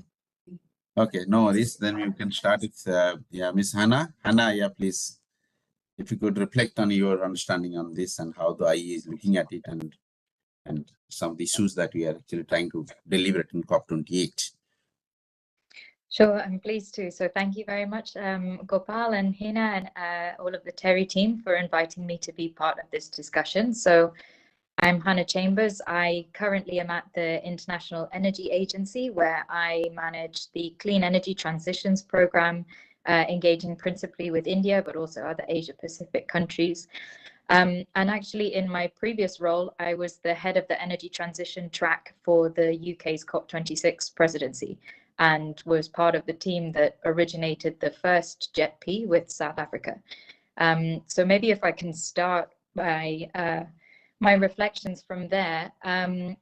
So I will say that the initial Just Energy Transition Partnership that we, the UK and other G7 countries in the International Partners Group developed with South Africa was, at the time, we thought it was sui generis, that it would be a one-off. And it was really because it arose through quite a unique context where President Ramaphosa of South Africa made an appeal to the international community for support, both technical and financial, in order to support South Africa to develop a energy transition plan, particularly focused on the power sector, which was supported by the CEO of Eskom, the main utility, because of the severe financial difficulties that Eskom was in and the grave risk that this posed for the South African economy. And so as a result, a few of the big donor countries came together with, convened some of the multilateral development banks and other international financial institutions as well, to see whether a package of financial and technical assistance could be pulled together rapidly for South Africa. And I will say that there were some lessons learned from that process. The first was that trying to create this at speed, I think there was some pressure from the political level that they wanted to have something to announce by the COP28 Summit. And that made it more difficult to construct the proper buy-in needed at the local level in South Africa, beyond the president's office, which was very supportive, and Eskom. It was very difficult to engage the relevant ministry, the Department for DMRE, Mineral Resources and Energy, under Minister Mantashe, and critically the labor movement. And I think that has then played out where it's been difficult to actually implement the plan that was developed. Another key lesson from that was, as Hina mentioned in her opening presentation, it was too focused on loans rather than grants. And this finance really needs to be concessional and not adding to the debt burden of a country like South Africa. And having more time in order to properly engage with the international financial institutions and the main donor club could have changed the profile of that financing to make it much more concessional. And I think the key thing that came away from this JETP was that it needed to be driven by a country request. And so the announcement later by G7 countries that they wanted to replicate the model of the JETPs in other countries was something that it could, be problematic. I think in the case of the JETP with Indonesia, there was a clear desire from the Indonesian side. There was a request following COP26 that the International Partners Group enter into discussions with the Indonesian government on a JETP for Indonesia. But a less successful example could be the overtures that were made by the IPG to India for a JETP, which goes to show that it has to be originating from the country itself. The country itself needs to set out the request of what they would like, what kind of assistance they would like. I think as the foundation for any kind of JETP discussion to move forward, because in the case of India, I think the G7 group then found that the Indian government was very clear in saying that it had no problem in attracting the kind of finance needed for clean energy projects, and that it did not want any outside negotiation or kind of involvement in any kind of target setting for the phase down of coal usage in India.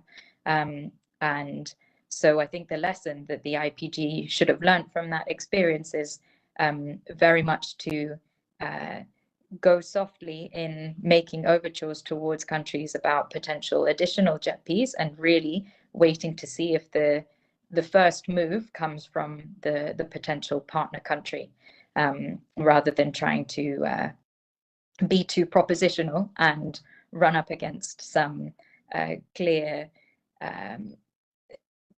goals that a country might have to do things differently.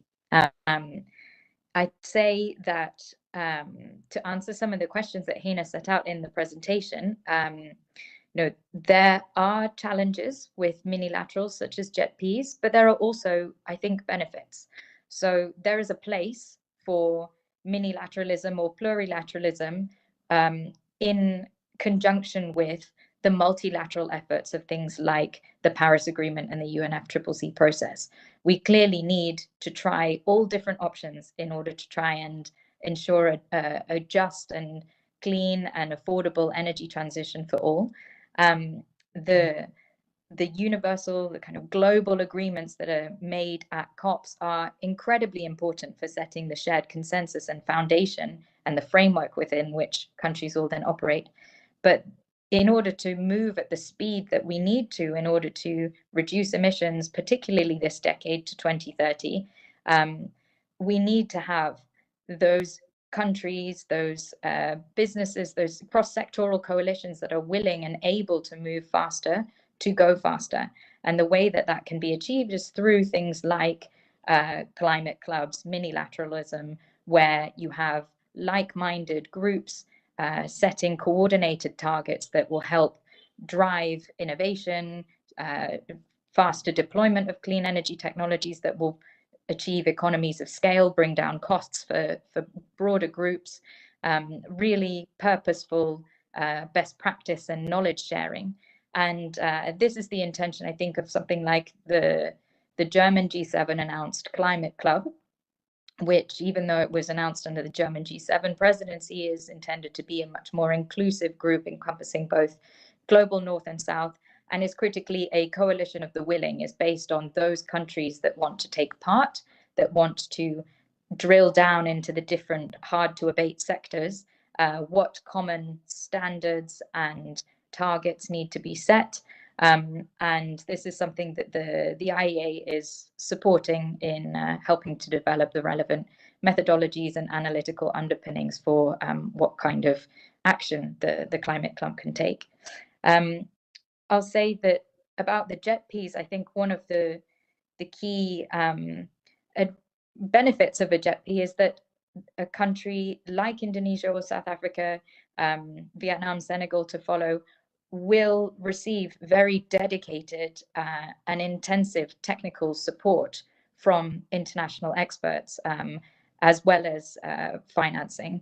So to take the example of Indonesia, the IEA is part of a technical working group for that JETP, which also includes the World Bank, the Rocky Mountain Institute, the Danish Energy Agency, and others, which is focused on working together to create a very comprehensive and ambitious energy transition plan, or power sector transition plan, I should say, for Indonesia. And I think one of the benefits of this are that there are many think tanks and research outfits out there. There are a multitude of transition pathways that are being modeled.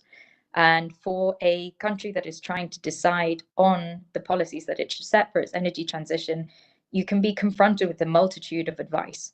And if you have something like a JETP, which forces all the different technical partners to work together to develop a common set of recommendations for a government that they can then act on and use to develop policy and to set the direction for the market, is, I think, very beneficial. It gives the government, as you might call it, a kind of one-stop shop of technical advice that they can go to, rather than having to, in a quite time-consuming way, engage with a plethora of different and sometimes competing and possibly confusing views. This is something which I think is very beneficial, and it came out of some of the consultations that we ran when I was in my previous role for the COP26 presidency with a lot of emerging economies about what would be helpful from the international community. We were often told, a lot of the programs are duplicative. The finance isn't going to the places that we really need it to be. There are too many different pathways. How do we know which one we should be using as the basis of our policy? And so the idea behind a JETP was that you could try and bring these things together and make it simpler by getting the different financial and technical and diplomatic partners to be working together to present one set of proposals to a country to support its energy transition goals. I would say, however, some of the risks of a JETP approach in particular is that, you know, as alluded to before, I think without proper engagement with the partner country, it can really risk being a very top-down kind of global north-driven initiative, which is then bound to fail, I think, ultimately, and is also not in line with what the country itself is wanting. It should also not at all replace the commitments that advanced economies have under the Paris Agreement to mobilize $100 billion of climate finance every year, which is still not met. And in addition, now we have this loss and damage fund, and a JETP is only going to be additional on top of these commitments that have been made. I think the main takeaway I have here is that even though there may be shortcomings with the minilateralism model with climate clubs or JETPs, there are definitely benefits that can be gained. And in a situation where we're trying to move as rapidly as possible in order to tackle the global energy crisis, and we have a situation where the finance is just not going to the emerging and developing economies to support their energy transitions in a just and inclusive and sustainable manner, you need to try everything. And so it's a combination of JETPs, climate clubs, trying to continue to advocate for achievement of the 100 billion, the Bridgetown agenda to reform the international financial institutions so that they can access more concessional finance, particularly emerging economies, which are often not qualified to receive the most concessional finance because they're considered, middle income, even when they face severe climate risks and difficulties and very high costs of capital. And things like, debt relief deals, such as or debt for nature swaps. These are all things that need to be tried in combination, but critically with the leadership and buy-in of the global South countries that are intended to be the recipients. That needs to be front and center. Thank you. Thank you so much, Hannah. It's a very interesting set of insight that you have brought into the discussion. I really appreciate the insights, particularly that is related to the functioning of the JETP and the risks that are associated if not being governed well. I think these are very insightful ideas which would actually help other speakers to take them forward. So I would now request Dr. Solveig to throw her insight into the discussion that is happening around this. Thank you. Solveig, the floor is yours. Thank you very much. Can you hear me well? Yes. Okay. Good. I think it was very interesting, all of that what you said, Hannah, and also the introduction by Hina and the introductory word by Gopal, and I also want to thank Terry and Shelly and Hina and Gopal for inviting me to this very interesting webinar. I wanted to start with sort of the question of where the climate clubs comes from, because I had some colleagues that I worked with that they were working on this climate club concept maybe 10-15 years ago, and it comes from sort of the desperation that the multilateral process is not producing the results that we need. It's not producing action on the ground. So they were starting to model different kinds of climate clubs. It was which countries could we hope that can come together and sort of create action, and could bilateral, could minilateral clubs solve some of the inertia or the sort of stuck in diplomacy of the COPs. And then this also brings me back to when I my first visit to India. That was 10 years ago, and talking to people then, and the Indian actors and the Indian energy actors that I talked to, they were like, yeah, what we need is the technology, we need the finance. And so to me, this JETP is sort of an answer to the needs that were there already 10 years ago. So it's kind of a process that is moving too slow. And this is also what I get from Hannah's speech, is that this we're at a point in history and time where we need things to speed up. Acceleration is like the new buzzword of the climate negotiations, of the climate policy developments. But at the same time, process is important. And we have seen so many times that the processes of climate aid, of bilateral cooperation has stalled.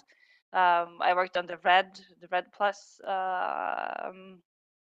deals that Norway has a lot of these forest agreements with many countries, and with Indonesia it's taken a long time. Now it's more on track, but it's taken at least 10 years to get to a point where parties see eye to eye and you get results on the ground. So that's sort of the context that I'm coming from. This the process of governance, the process of policy making, a process of diplomacy is much slower than the speed that science calls for in energy transition.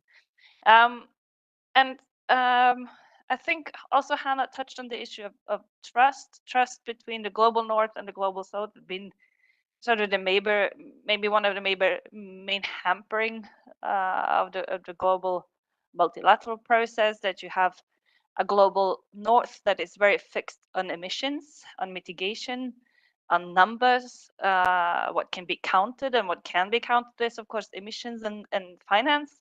And then you have a global south where India has taken a very prominent role in saying that this is about development, this is about all these issues are connected. It's not only about emissions, and it's not only about finance, it's also about sustainability in a broader sense. It's about historical responsibility for the whole, bringing the whole history of colonization into the question. And this is very difficult for global north actors, especially for the EU, that has this sort of instrumental view on climate, the climate issue. And it's also quite recent that you have more of a mainstreaming of the climate issue across sectors in Europe. It's been a very climate environment focused issue.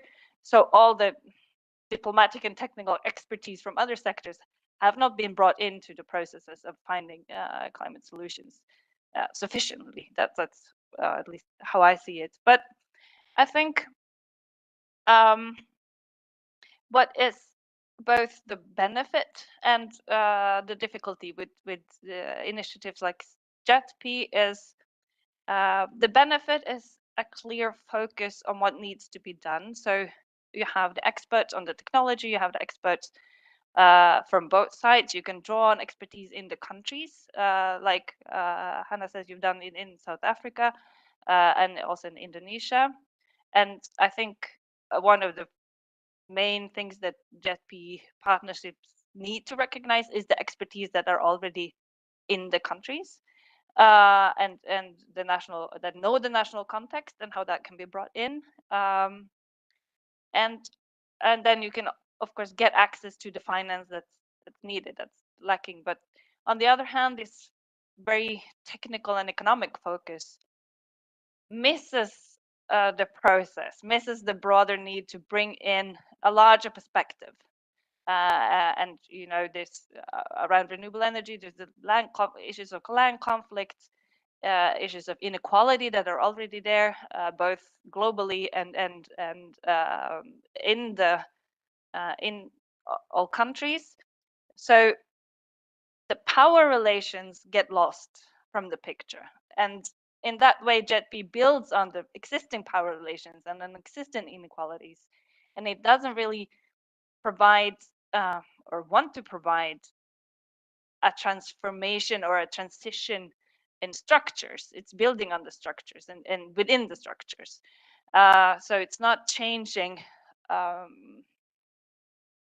the inequality is already there, and it risks enhancing existing inequalities, both between global north and south, and also within the global south countries that are part of it. And it also risks missing the other large questions that we need multilateral cooperation on, which is the nature conservation, poverty reduction. And because this is we're all talking about just energy transitions here, it's difficult to measure justice. We can measure the emissions, we can measure the financing, but in the process, the values and the important things that we want to create but that are difficult to measure, those are often the ones that are sort of lost in the process and in the doing of the energy transition, because you can bring in the engineers, you can bring in the economists, and you can look at the numbers, and that's also the results that the financing institutions can use.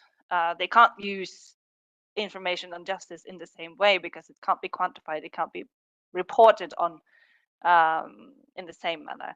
So that's a risk in focusing too much on the technology and on the finance mechanisms. But I think the question of trust comes back here. We need to create processes, and I think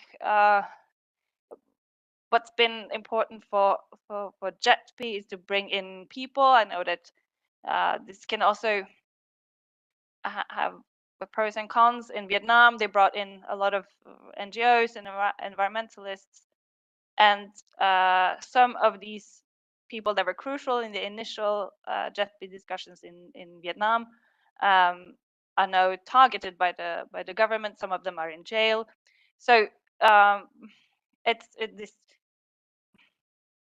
not understanding the power relations that are already there. Then you risk creating this other effects of the cooperation that it can't always be seen in the beginning of the start of the cooperation, but it's something that's risk or a danger that's in the nature of these kinds of unilateral cooperations. But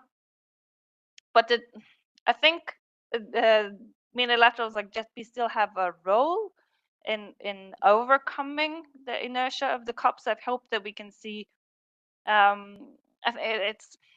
it's not enough with discussing this multilaterally. I think what could enhance the development, also stronger cooperation between the global south countries that are part of the JETPs, so larger exchange and understanding of exchange of experiences and solutions across global south countries. The other danger with focusing too much on technology, with focusing too much on finance, and especially the public-private combination of finance, is that you tend to go for projects that could have gotten finance anyway, and you tend to go for the countries that actually have a system to receive this finance. So the countries that maybe need this finance the most, but they don't have the financial systems, they don't have the technical experts, they are sort of left behind. So the poorest countries, the countries with the least developed banking and financing systems. I'm not saying that you should not invest in Indonesia and India because they have better systems than Malawi and Uganda, but I think that we need, from the North perspective, from being the donors, we need to have both in mind. We need to understand that if too much of the money is going to mitigation if too much of the money is going to these projects that are attractive for private finance. Many of them are loans, as was pointed out. Many of them are expected to have a return on the investment to come back to the global north donors. Then we risk increasing the inequalities between the ones that have a little and the ones that have nothing. And these are this holistic picture it's difficult to keep it all the time. It's always there in the beginning of the discussions, and you also have often this mentionings in the documents that you need to look at justice, you need to look at vulnerable groups, you need to look at women, at indigenous peoples. But the danger is that these become box-ticking exercises, that the technical focus takes over in the discussions and the processes, and that's also what is the main result. So I'm hoping that the JETB partnerships can be more open to learning and the way, and that these important lessons that Hannah pointed to can be brought in, and that it can be seen as a learning process from both sides, that also the donor side, we have not made this energy transition in Europe. So being the donors, we're not coming with the knowledge on how to do it. It's a learning process where we need to learn both sides.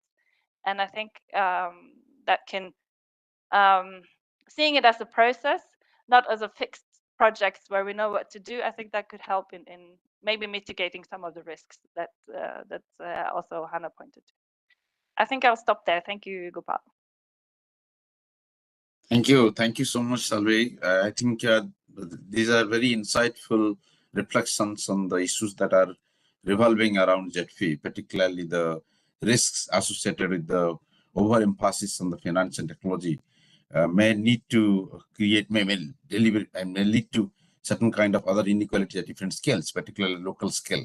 And the issues that I've highlighted, particularly what happens to the poverty, what would be the implications of the kind of finance that are coming in terms of loans, so that might aggravate or might escalate the issues of inequality in future. I think it is a good idea to create more knowledge about it, learn from the process, and maybe we can have more course corrections as we go along. And these are very insightful reflections, as I said. Now I'll go to our last speaker, Dr. Abdullah. You have 10 minutes. I may request you to only take 10 minutes to reflect your ideas and your insights on these issues. Thank you. Thank you, Dr. Gopal. I'll try even to be faster than that. So again, I really appreciate the invitation to participate in this dialogue. It has been very informative. I wish it has been done earlier during the year so that it helps shaping our thinking for how do we progress the financing for a just energy transition for developing nations. So a quick introduction from my side, Dr. Abdullah Malik. I'm head of energy transition within the COP28 team. I work with our principal lead and our director for energy. So I relate a lot to what Hannah and Solveig were mentioning about the JETPs. So the way we approach the JETPs, so the way we function within the COP28 team is that we have the negotiations team and we have the private sector action agenda team that tries to mobilize the private sector towards basically focus on the presidency action agenda. And there we have the energy team, that's where I sit in, and then we have the finance team. The finance team would be the best team to discuss and bring forward their thinking around JETPs. But due to we have only 33 days to COP, and I'm sure Hannah here could relate, we are very stretched. So I wasn't able to secure someone from the finance team, but I was able to get from them their thinking around JETPs and how they, what their decision was, what to focus on. So moving there, I remember the first day back in January, back in November, in fact, at COP27, there were many JETPs, new JETPs, especially in Africa, getting launched. And then we sat down even with some of them, and we started to think this is a great initiative to have JETPs due to the different benefits that Hannah and Solveig has alluded to. And then we thought, how do we support this effort? How do we ensure that other countries who are interested to have a JETP will know exactly how to establish one? And so then we started to think, how do we institutionalize it? Do we bring a set of criteria? Do we work with partners to develop a methodology? And then we thought many actors are actually working towards that. So we thought, and we went through a different consultation process. And when we met with, so we felt that there is a lot happening in that space, which gave us some assurance and comfort that it's moving in the right direction.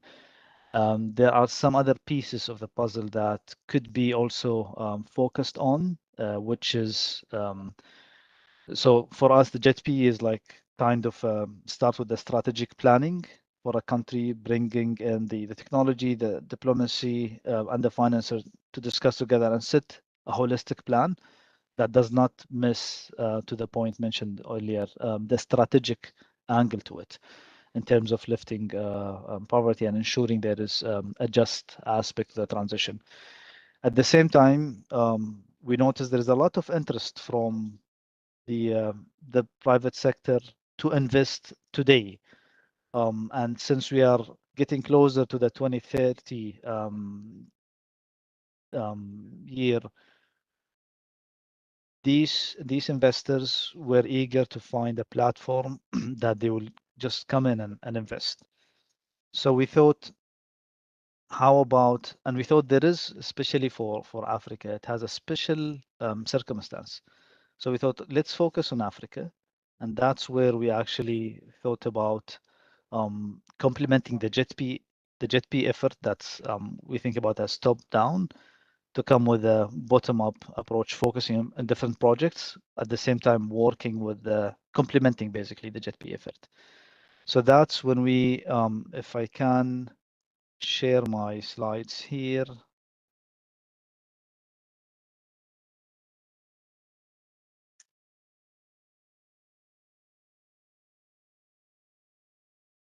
Can you confirm that you could see my slide? Apologies, because we are used to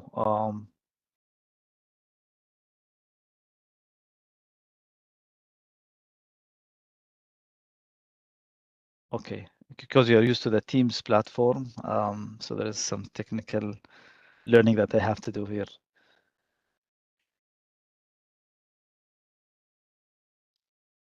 We could see your screen though. Yeah, we can see it. All right. I'm just not sure whether can you see my screen now? Yes, we can see. Okay. All right, let me just.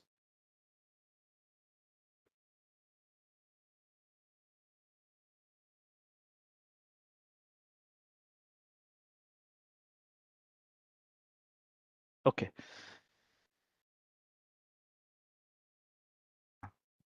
Just give me 1 second here.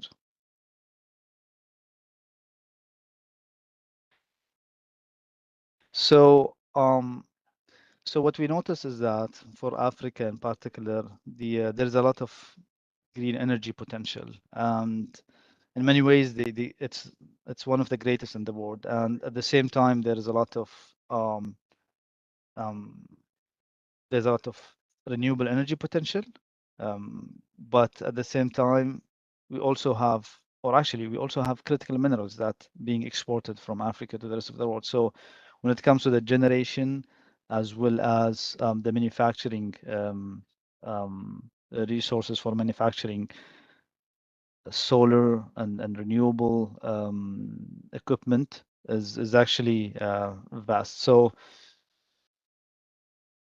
yet the issue is the continent is facing many challenges in terms of high borrowing costs and debt levels. So a host of country level risks that are deemed too high and inadequate to support from the international financial institutions. So that's why we thought as the UAE has put forth an agile and practical partnership that offers accelerated transition support with real commitments made by some of our UAE champions.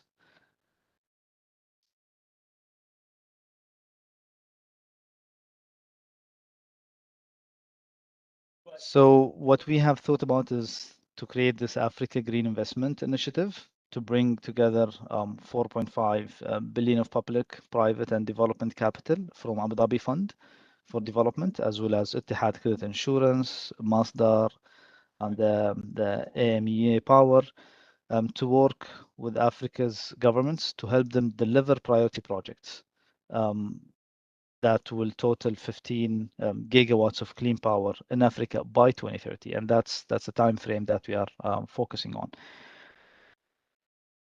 And in addition to the finance, this country-led initiative will seek partners to be able to provide the technical assistance and capacity building to help the committed governments create the right enabling conditions and a virtuous cycle to attract more of the green investments. The initiative will work with Africa's domestic institutions like Africa 50, the infrastructure investment platform founded by the African Development Bank and the Africa states. This will act as the strategic partner and help in project identification and preparation and implementation. And as it is key to work with domestic players, as have been highlighted by the other esteemed panelists. And additionally, the initiative will seek to create pathways for other MDBs and IFIs and governments and philanthropies to catalyze additional private sector investment to join this UAE-led effort to convert words into actions and on the ground.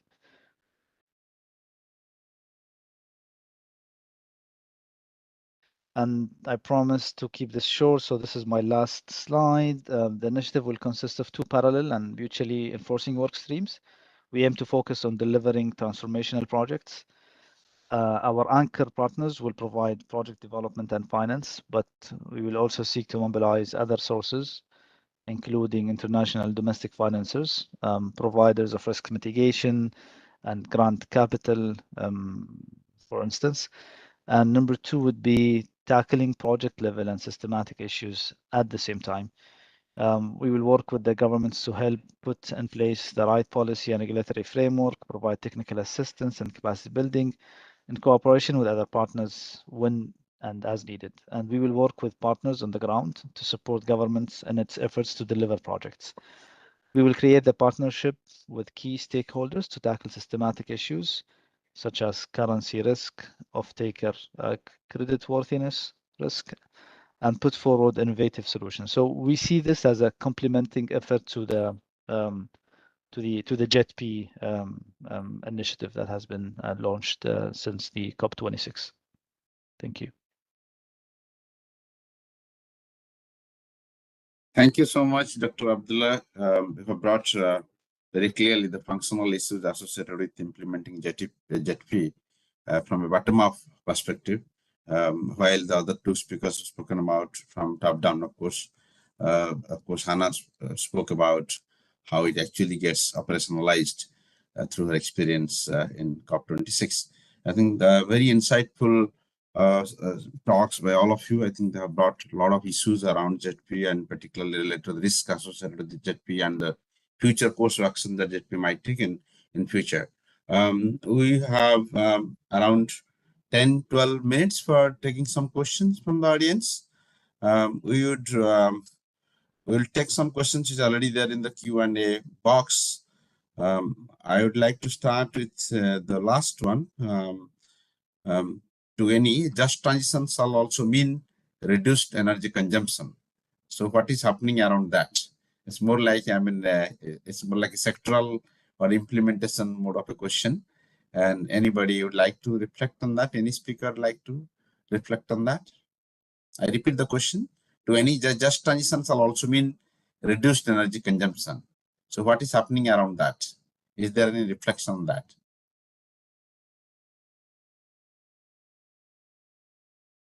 Yeah, Hannah, yeah, please go ahead.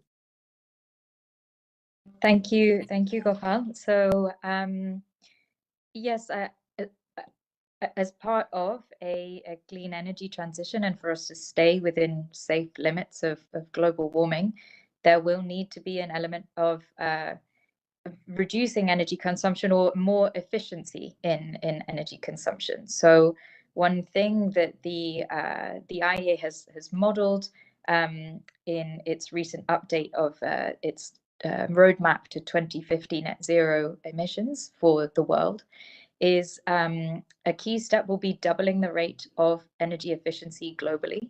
And that comes through a range of measures, policy-enabled sustainable consumer choices, behavior change, as well as changes in industry and other hard-to-abate sectors in order to implement the new technologies that will be more efficient. Electrification will also support this. I think there is also an innate need to acknowledge a sense of this concept of sufficiency, that in there are current disparities in per capita emissions between different countries in the world and per capita energy consumption, and there will need to be an element of leveling, where some advanced economies will have to make more efficiency gains or changes in lifestyles, perhaps, rather than everyone coming down by the same level. And here, the Indian government have put forward a vision, the Lifestyle for Sustainable Development vision, for how individuals and institutions can take actions in order to reduce not just energy, but all kinds of resource consumption. And the IEA has done some analysis of the potential impact of this initiative if it was adopted worldwide, finding that could reduce carbon emissions very significantly to the equivalent of the annual emissions of Germany and Japan combined, and also achieve $2 billion of cost savings for consumers, which is quite significant, as well as supporting the creation of clean energy jobs. So I would say definitely that reducing energy consumption and efficiency is an important part of a clean and just energy transition.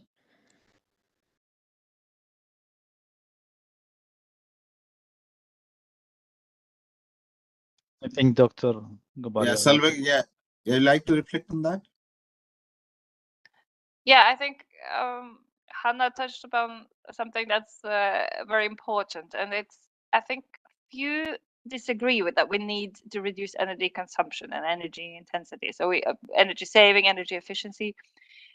What we currently don't have policies for, and there's a lot of discussion, but few policy measures, is to reduce consumption as such. Few yeah, also in Europe as well as in developing countries, there's a lot that can be done to make energy use more efficient, and we can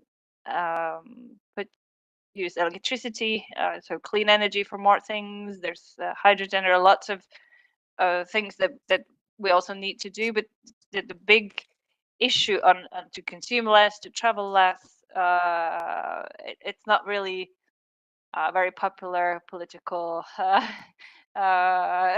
topic. So I think we need to understand that living sustainably also means living with less for many of us in my part of the world, and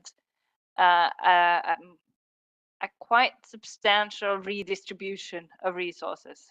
And it's very difficult politically. Nothing will happen on this, and I think at the COP either. But it's an issue that we need to discuss more in the open, because we can't, even if we do everything that is in the current policies, it's not going to, we can't get around the issue of reducing luxury consumption.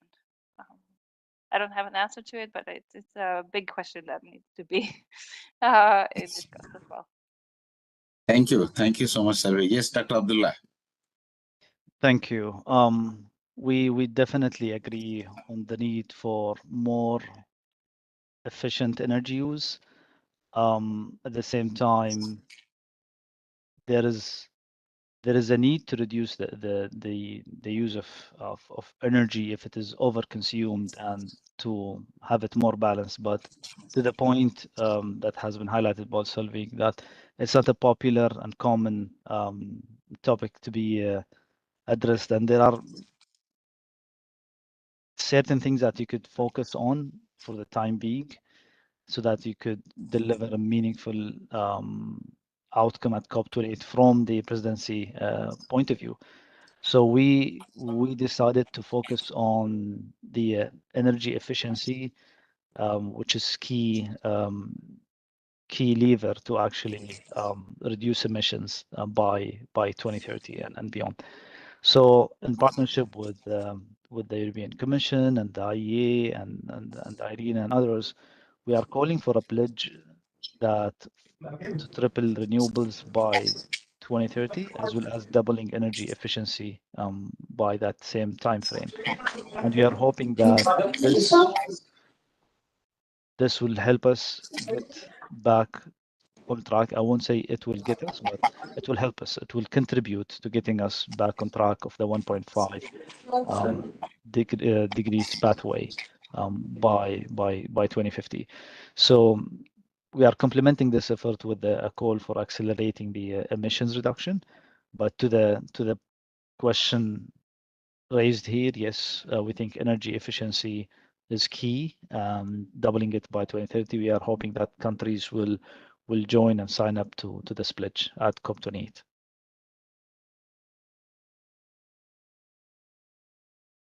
Thank you. Thank you so much, Dr. Abdullah. I think I also agree with all of you that conventionally we have been adopting these incentive structures like time of day tariff and other modalities to reduce the energy consumption. At the same time, I think it is important to encourage people to go for behavioral changes, which has been emphasized recently as an action to reduce the energy consumption that could possibly be further escalated. Thank you once again. There is one more question. I think there are a couple of questions probably. Yes, one is talking about the discussion that we had today talks about the tension between the global north and the south. Is there any example of the synergistic approach that has been taken by global north and south as far as the G20 and other such minilaterals are concerned? Any reflection by anybody? And I would like to reflect on that. So I'd be happy to. So I have to say, I hope I didn't present an overly negative picture of the G20s, because I certainly think that there are good things that can come of it. And I think Solveig alluded to some of these as well. So to take one example, I think in the development of the Indonesia G20, there was sustained working together between the Indonesian government and local research centers and think tanks and academia within Indonesia, with international organizations, including the IEA and other technical experts from other countries, in order to map out a possible power sector transition plan for Indonesia. And this was incredibly rich exchange where both sides learned a lot from each other, and there was a huge amount of capacity building and strengthened relationships that resulted from that, which I think has been very beneficial for both sides. It's one of the things that Solveig alluded to, that these G20s can be a process of learning for both sides. No one has all of the solutions for how we can achieve a just and inclusive energy transition. And the more that these kinds of partnerships are developed, the better, in order to support greater learning and sharing of best practices, and also a deeper understanding of what each country is up against, the unique challenges it might be facing, in order to try and develop a wider toolbox of solutions. Because we have some countries that have more finance, they have maybe more experience in certain areas, that can help others who have perhaps the natural resources that are essential for clean energy supply chains, or the excellent engineers and human capital to develop the new technologies for the future. So this is a global challenge, and the way to solve it is through developing a multitude of these partnerships at all levels. And I think the JETP, where there are moments of success, can do that very well. Thank you, Hannah. I think, there is one more question. Maybe I can request Salveig to answer, reflect on that. Basically, the compliance mechanism, while the finance funding is done through JETP. So the question, if I read the question, so how the compliance with energy equity condition is met during financing projects through JETP? Salveig, any yeah, I'm not sure I'm the right person to answer that, but it's I don't know all the specific projects in detail, but I think the risk is that it's easily lost. It's there on paper, but when you actually do the project and you start, then it's difficult to do it in practice. Also because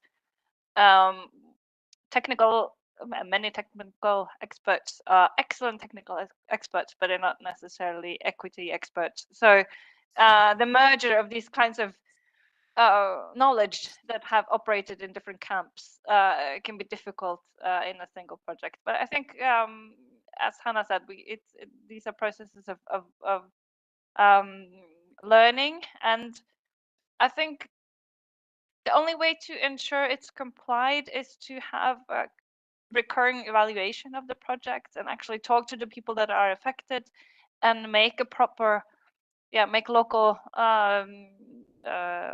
case studies by people that know how to make those kinds of studies. I think that's my only answer to how one can ensure compliance, and understand who the stakeholders are, and make sure to include the knowledge of the people that are actually affected, not just see that, oh, these people need energy and they are sort of the users, the end users of the project. They also need to be included in the process of the project to make sure that we understand their needs properly. Thank you once again. We have a few more questions, but given the time constraint, we are limiting here. So I'd like to take this opportunity to thank all the speakers coming up with very insightful set of ideas, thought-provoking ideas on the issues, which is going to be debated widely in future. Thank you once again, and thanks to Palak, Hina, and Sally for inviting me to chair this session. It was actually a learning experience for me. Thank you once again, everybody. Thank you, Sarangi. It was truly informative to hear all of you on the perspective of JETPs and how energy transitions are taking place. And it was equally interesting to know how we can create enabling environment for bringing down the cost, how we can, elaborate the process of JETPs and enhance its objective. I would like to thank all the speakers and the participants who joined today for the session. And special thanks to the Norwegian Embassy, Bloomberg Philanthropies, Tata Clean Tech Capital, Johnson Control for the support. Special thanks to the TERI team for their collaborative efforts. Do join us in the upcoming event organized under SDG Charter on 31st October 2023 on green budgeting and sustainable lifestyle. We'll be sharing the link for your assistant. You can register there. See you in the next event. Thank you so much. Thank you. Thank you. Bye. Bye. Thank you.